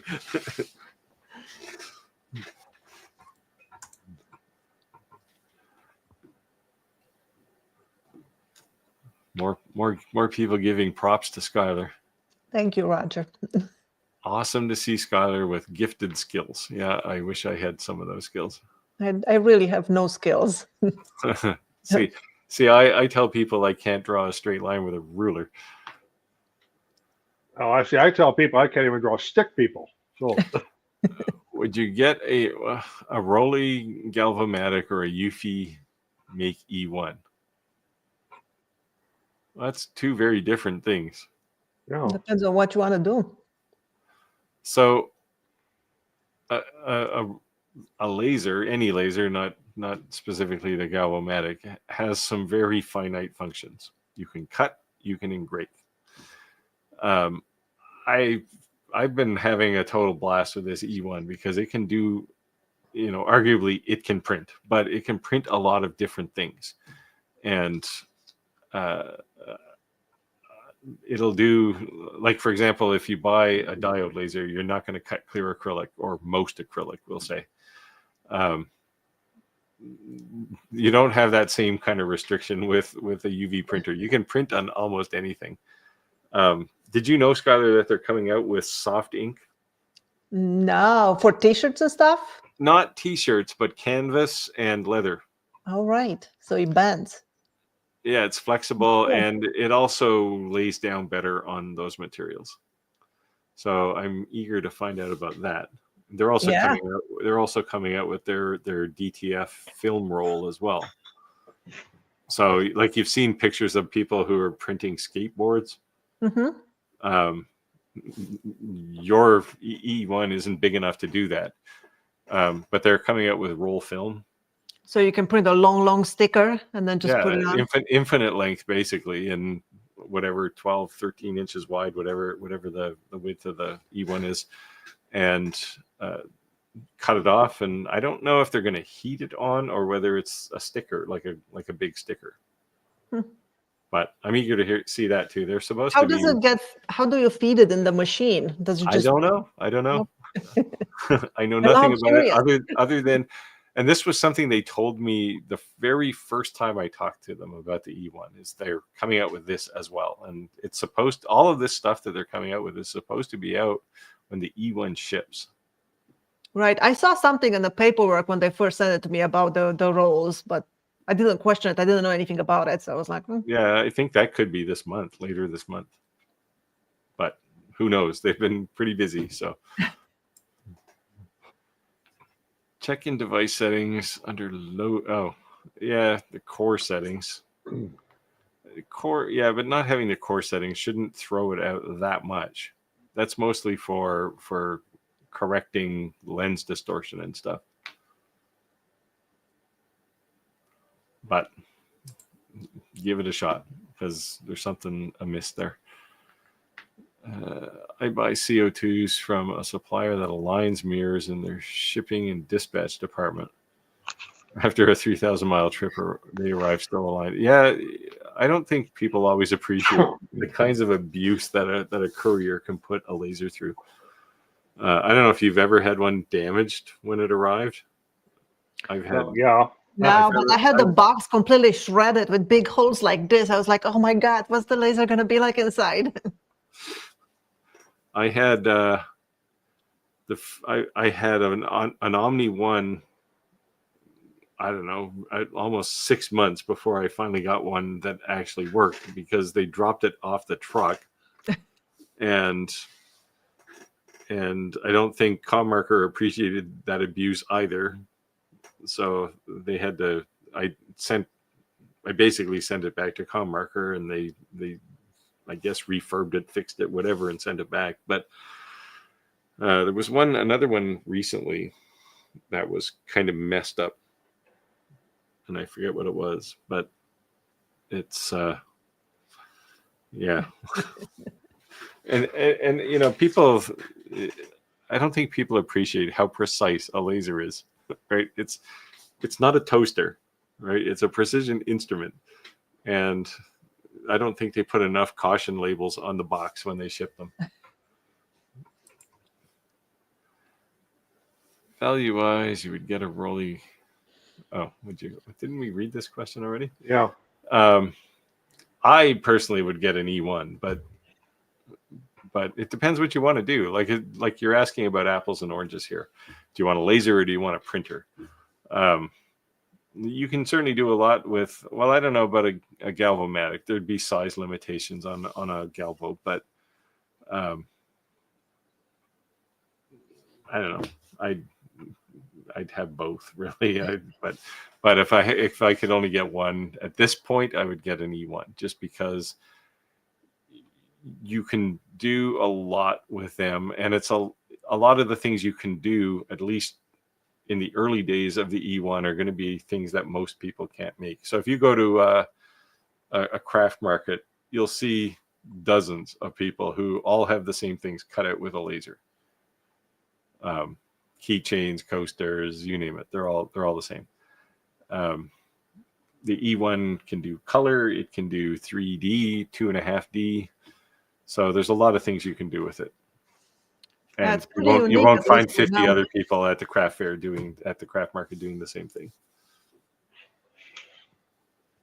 Sorry, Skylar. It's all right.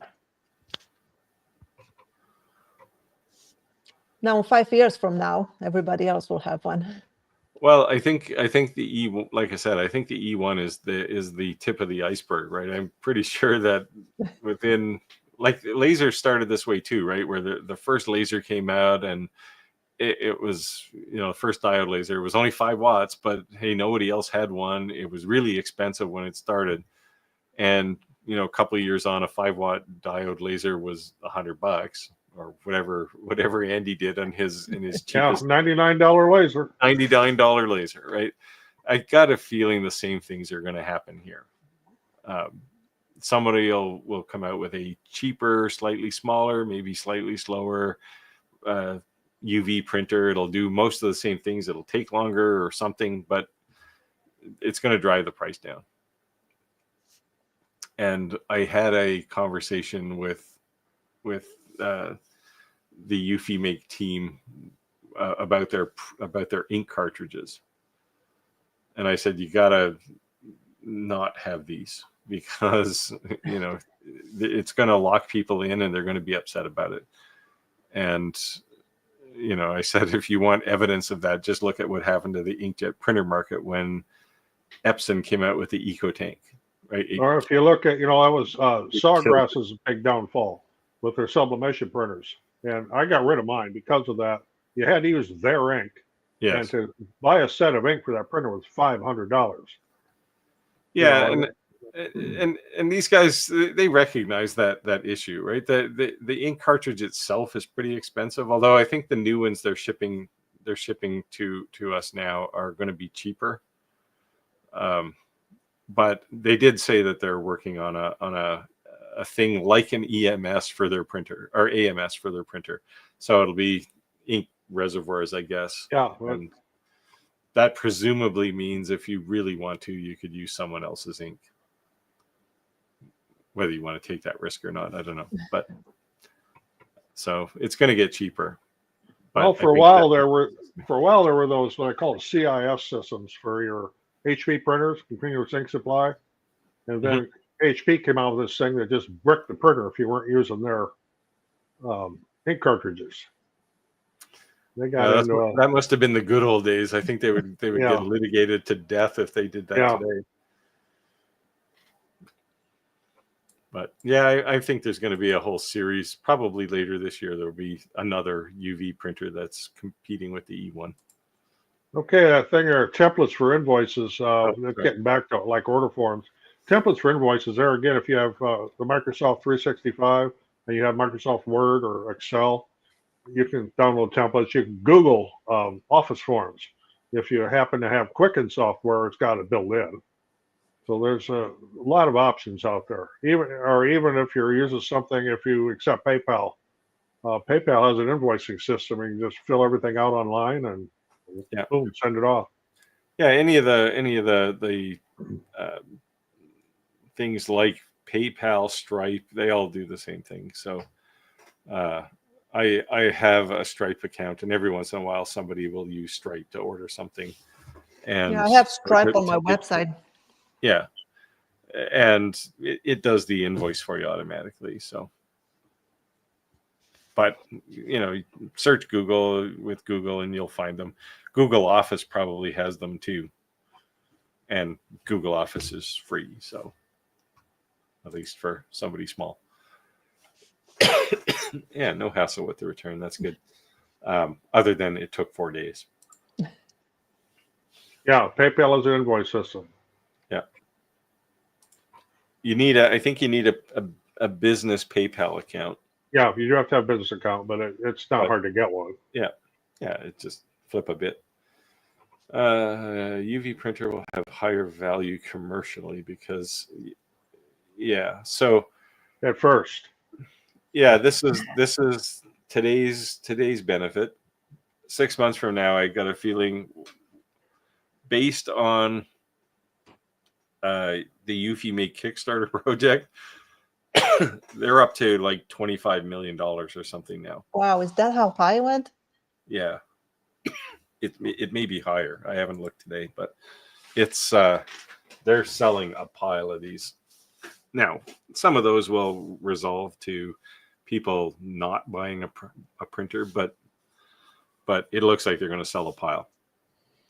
And I don't know about you, Skylar, reference or referral wise, but I've had a pile of people buy E1s off my videos. Yep. So they're going to sell a lot of them. So I think in 6 months, when you go to a craft fair, you'll see a whole bunch of people with E1s because they're portable too. Right? Christmas is gonna be big with the printer. Yeah, there'll be a whole bunch of people making these really cool stained glass night lights like you made, and printing them on demand at craft fairs. But it's cool. It's a neat little device. Do you know if the E1 has a wiper that needs to be replaced? Yes, it does. But it's after like 1,600 hours or something. There's a couple of things that have to be replaced after that time. 1,600 hours is a long time.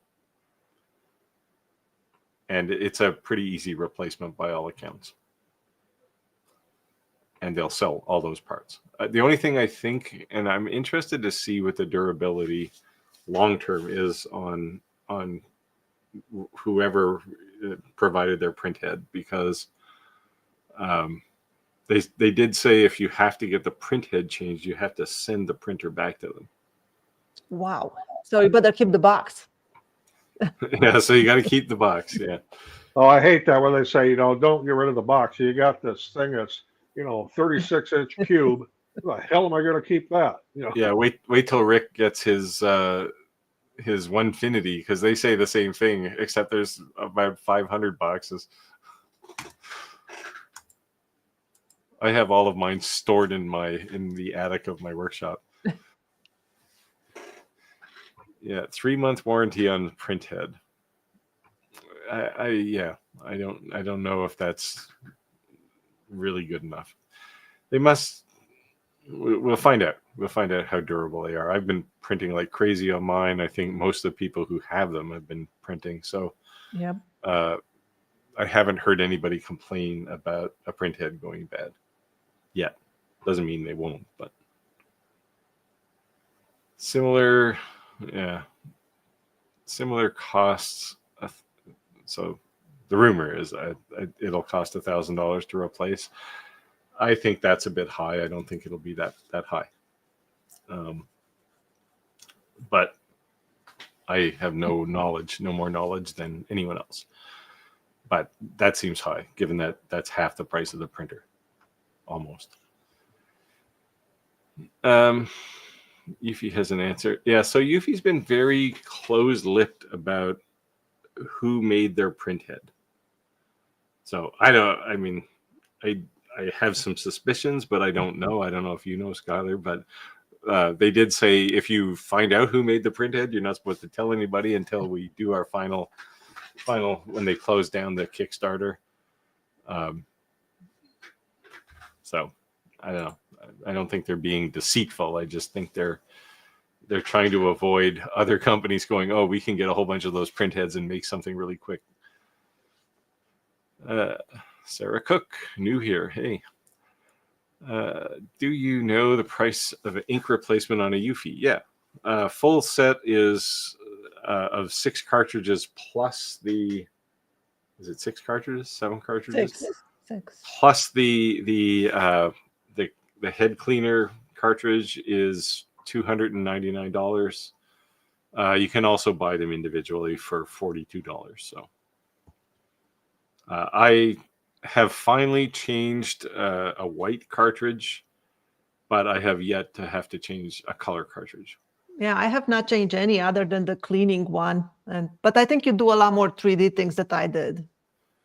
So that's where you use your white. Yeah, I've done a few 3D things, but I've printed just a lot of stuff, and I'm actually pretty impressed because the ink cartridge each of those ink cartridges only has 100 milliliters of ink in it. And I thought, when I saw them, I thought, oh, this must be like a starter cartridge, like inkjet printers do. But man, the things just last forever. Yeah, well, you see, when you have the printing, it tells you it's like 0.01 milliliters using for this. So like, yeah. Okay. And you can calculate the cost from there. So it's not cheap to buy the ink, but I don't think you have to buy it very often. Infinite roll length of stickers. Yeah. Well, I don't know if it's going to be expensive or not, because their sticker pack, the sticker material that they provide, isn't really expensive. We'll find out. I don't even know if it's going to be sticker material. Maybe it's heat pressed on. I don't know. They're because they haven't announced it yet. It's very, very quiet. Oh, another first timer. Yeah, Santa. Santa's laser engraving. Oh yeah, and there's a picture of Santa right there. Yeah. First time here. Watched several of your videos, and she must mean you, Skylar, because No, probably you. everybody watches your videos. No. Well, I took engineering technologies in college and CNC programming. I'm now enjoying laser engraving. It's definitely easier than CNC. It's certainly quieter. A lot less chips. Yeah, there's a lot less to clean up. But I like CNC stuff too, because there are things you can make on a CNC that you can't make with a laser, like the juice groove on a cutting board. I actually use my CNC to do the handles too, so I embed handles in the ends.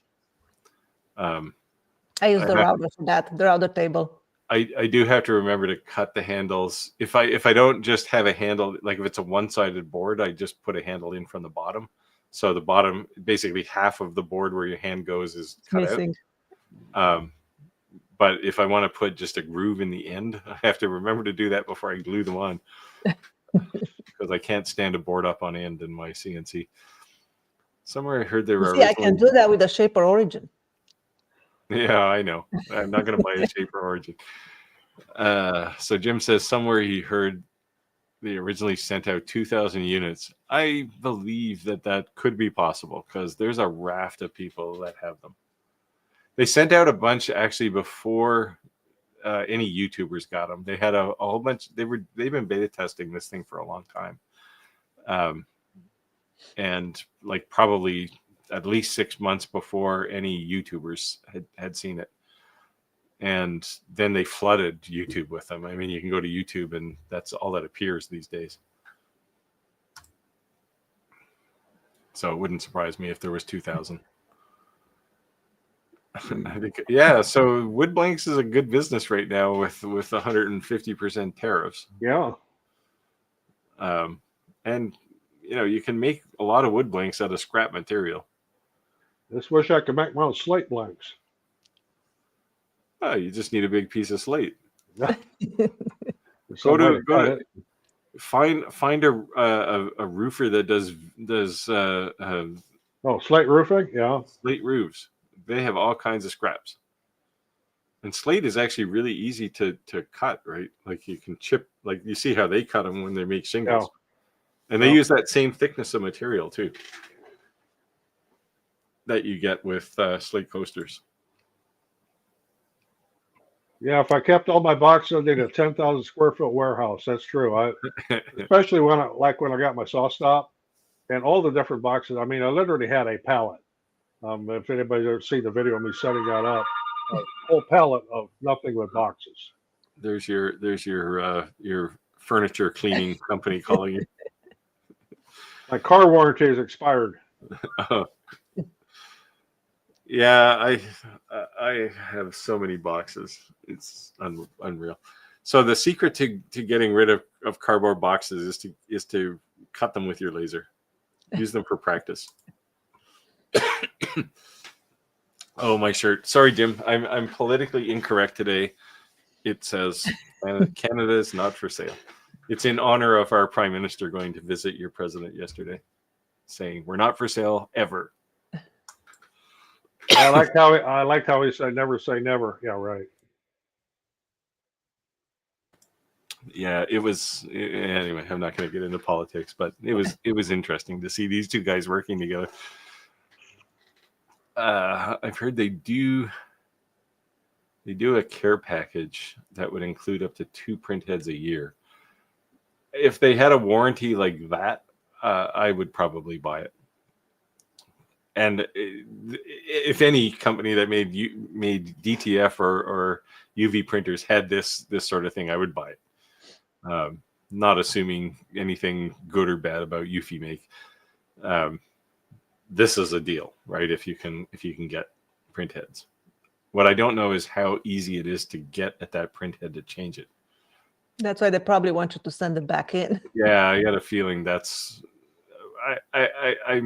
I suspect what they'll end up doing is licensing a bunch of service companies to do the service work for them, so you can go to your local guy and get it done.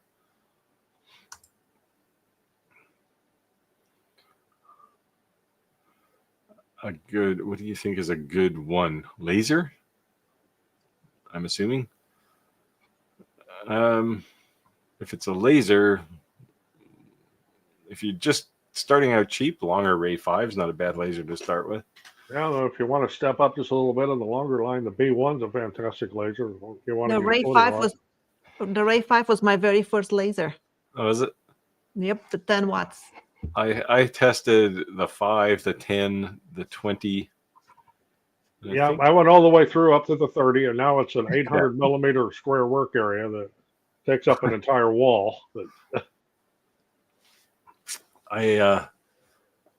The only laser I have, the only diode laser I have that's a big footprint is the D1 Pro, and it's hanging on my wall, and it's been hanging on my wall for a year and a half. Because anything I'm going to cut that's big, I'm just going to throw over in either my P2S, or if it's even bigger, in my other diode or my other laser, the Vet. Think it's a veterinarian or a veteran? I'll go Hey, to that. the looks of the avatar there, it looks like a veteran. A veteran, yes. I'm guessing. Well, thanks for the service. Chris Gallagher, would you like... That would make a difference. You might consider... I might consider if they do that. Oh, I guess this is the print head. Yeah. But there's still downtime because you have to send it in. Well, yeah, maybe. We'll see. I should talk to them and see if they want a service center on the East Coast. Because I know 3 or 4 people I've sold them to are not far from me. Yeah, they think they've underestimated the ability of most maker to be able to change a head. If anybody has ever started out like I did with 3D printers when they first came out, you had to know how every single part went together and came apart and had to be replaced, and what went bad, and even some of the first lasers. I mean, it was in the first CNCs. When my first CNC, I got a box of parts. It took me 8 hours to put the damn thing together. So I mean, you really know how they work, Don. Yeah, I had a Creality was it S10, S5, whatever the thing was. It was the first kind of big footprint laser. It was about $700 at the time, I think. And that thing, I kept it. I just got rid of it about a year ago. And I spent a lot of time servicing that thing. Didn't take long after a while. First couple times it was down for a couple days, but yeah, I think maybe they should just provide a service manual. Seeing mixed suggestions on keeping the head healthy. Some say to keep it on. Some have said to shut it off overnight. I wonder which would make the cleaning cartridge last the longest. I don't. So the problem with turning it an E1 off is it takes about 15 minutes to turn it off because it's going to do a deep clean of the head before it powers down. And then when you turn it back on the next day, it's going to probably do another one to turn it, to get it back up and running. So I would say leave it on. I leave mine on. I leave mine on too. But I've been using it every day. I go in the shop, I start a print job to do some work. Yeah, I've left it for a couple of days just to see, and then did a head test just to see whether there's any like head clogging or anything, and it seems to look after itself. And this was when I first started using this thing, I thought it was like a DTF printer where the thing literally has to run all the time or it's going to get messed up. And then somebody said to me, "Oh, wait till you have to maintain the thing." And I looked at it and went, "Well, I don't have to. So maybe that's a good thing. Maybe that's a bad thing." And I think that's the big value proposition that they've added is all that maintenance that you would have to normally do with a UV printer is just automatic. So you don't have to think too much about it. There's really not a whole lot of maintenance you can even do, let alone have to do. So if that's their great achievement or their great contribution to UV printing, good for them because it has made it usable. I think I have to clean the heads in my inkjet printer more often than I've had to do them in the E1. Hey, Andrew. There's Andrew. Thanks for the beer, Andrew.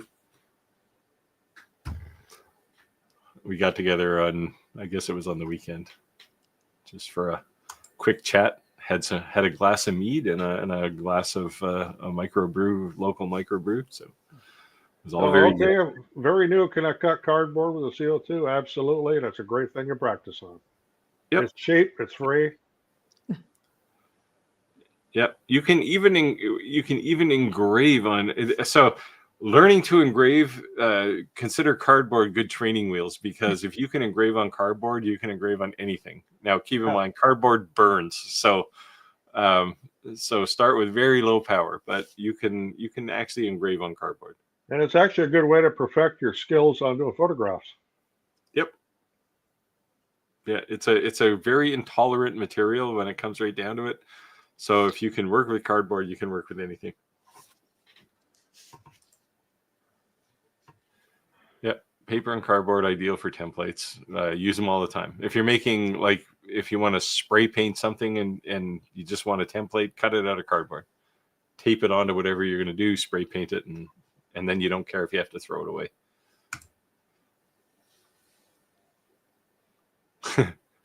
Yeah, use your neighbor's recycling. It's actually, so where I live, it's actually illegal to, like, if I had a bag of garbage, it would be illegal for me to take it across the road and put it at the end of my neighbor's driveway, even though he's got 5 other bags there. Yeah. It's a bit harsh, I think, because the garbage truck goes up the road. It stops at my place first, and then it catches his place on the way back. So if sometimes I forget, it's like, oh, I could just take it over there. I don't want one of my neighbors squealing on me and having me thrown in jail. All right. Any more questions? What time is it? Oh, we're beyond time here. Oh, we're way over. Well, we have to wind down because I'm going to fall asleep. What time zone are you in, Skylar? Is it like 8:30? Right now it's 9:37. See, I'm in Atlantic time zone. I'm one time zone further east. So it's 10:30 for me. It's just All right. 8:37 here. All right. We'll call that a night. Any last words? No, other than now, see everybody next week. I will see you next week. Hope so. Hope we didn't scare everybody away, and Rick will yell at us. So I know, come we're back getting in next week. trouble now. If you don't want Rick to yell at us, come back next week. Okay. All right. Good night, See y'all everyone. next week. Take care, everyone. See you, Skylar. Bye.